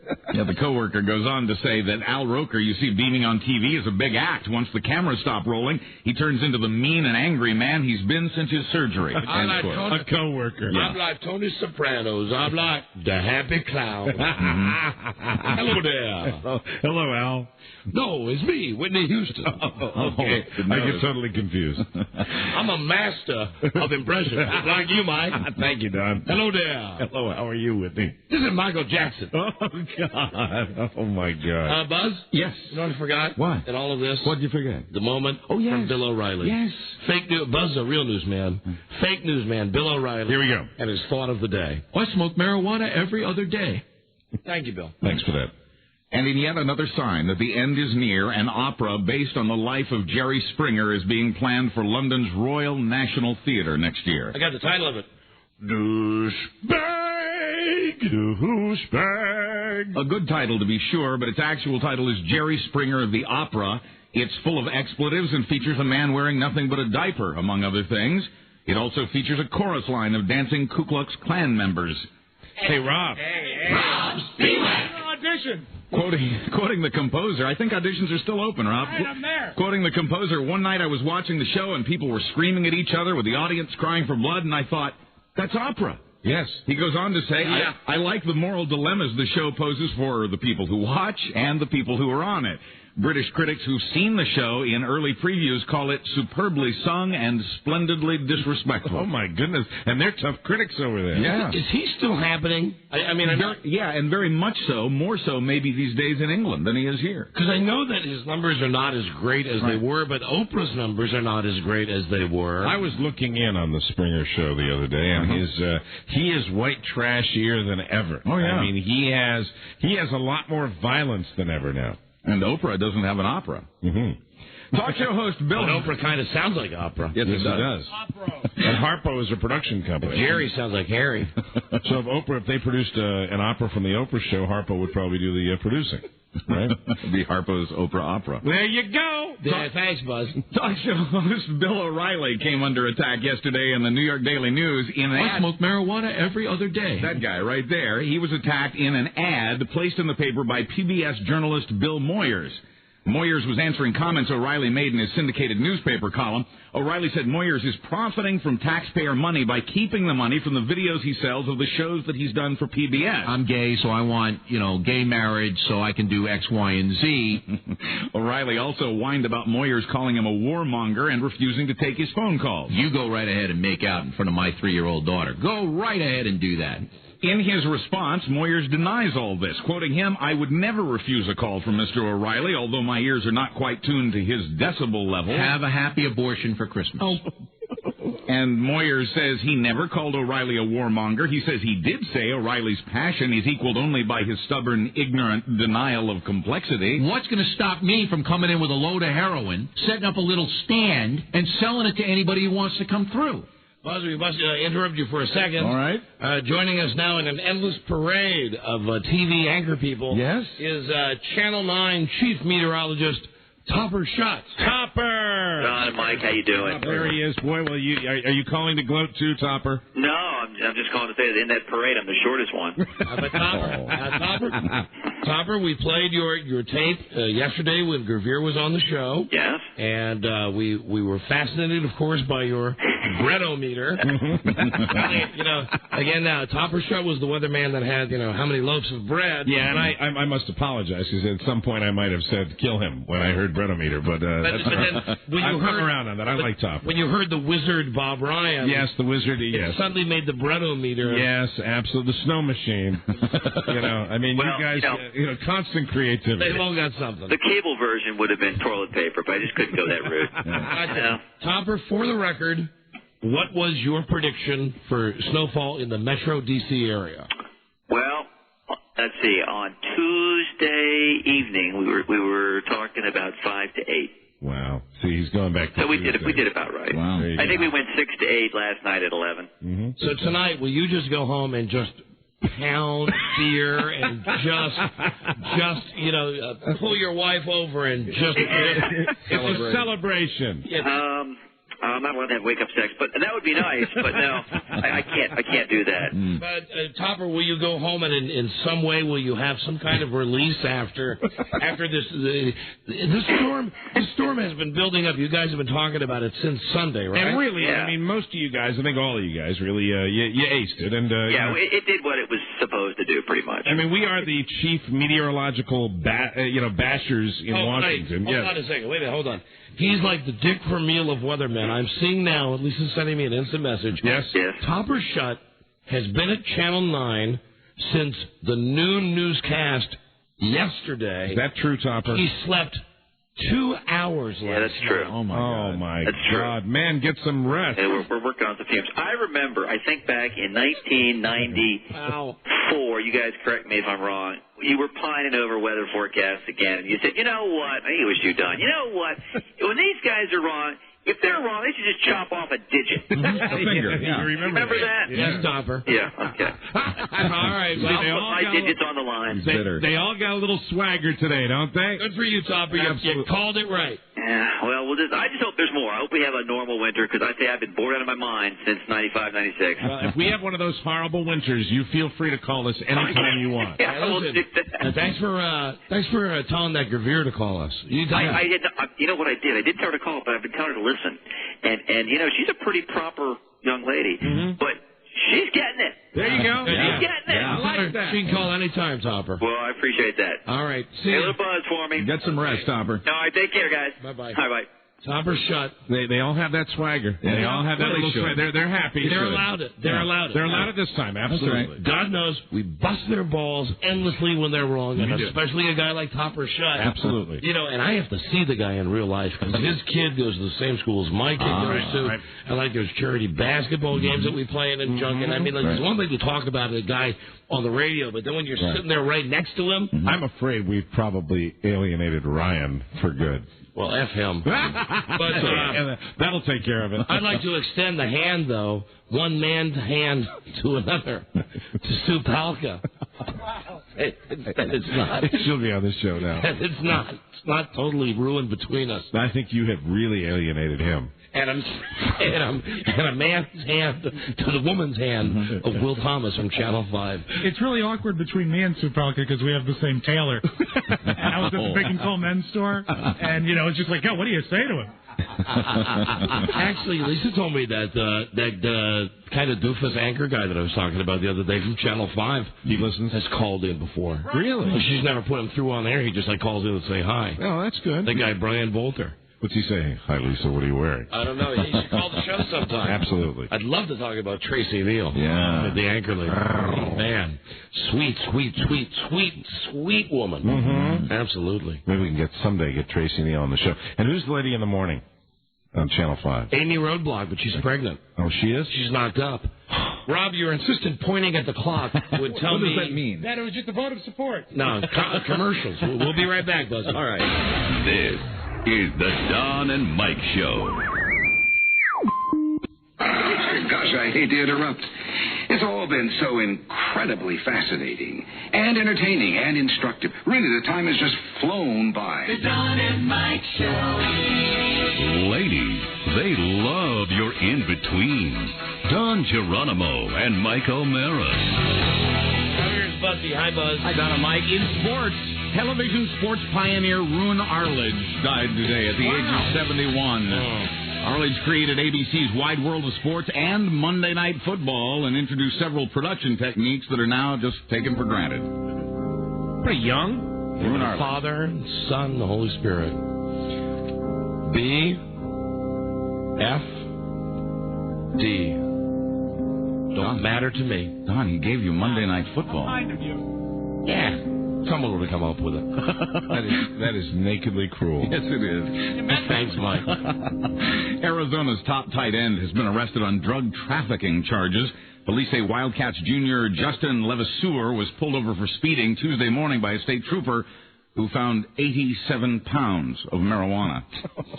That's too much. Hey, I'm going to college. Holidays are coming. Too much, you think? Yeah, it is too much. That's even more than what Bam Morris had. Or the guy from the Cowboys. Right. No, or maybe the guy from the Cowboys had more. Maybe the guy from the Cowboys had like 200 pounds. Which one from the Cowboys? Receiver? I don't know. Man, I got in trouble. I had one joint, and I got in trouble like 5 years ago. Christ, how can you imagine how much trouble you're going to have if you have 82 pounds of it in your car? Who could smoke that all in one night? Bet it was an American car. Needs a lot of cargo space. Yes, but does she know who's starting Sunday? Rams coach Mike Martz says he told quarterback Kurt Warner to get his injured hand x-rayed, but Warner's wife, Brenda, disagrees. She told a St. Louis radio station she's the one who ordered Kurt to get the x-ray. Oh, God, is she dykey looking. Warner is refusing to talk about anything involving his wife. And finally, of course, police in Ocean City, Maryland didn't hesitate to pull over when they saw a guy in a Santa suit apparently trying to flag them down.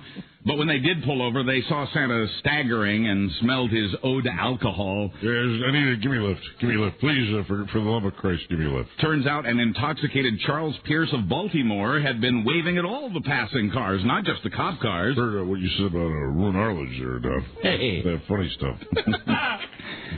Pierce has now been charged with violating the local open container ordinance. I'm Buzz Burbank on the Don and Mike Show. Oh, there's one for 96 Rock, Buzz. No! Yeah, that's it, buddy. Tomorrow will be an interesting day. Good day to you, sir. Good day to you, sir. Good day to you, sir. Good day to you, sir.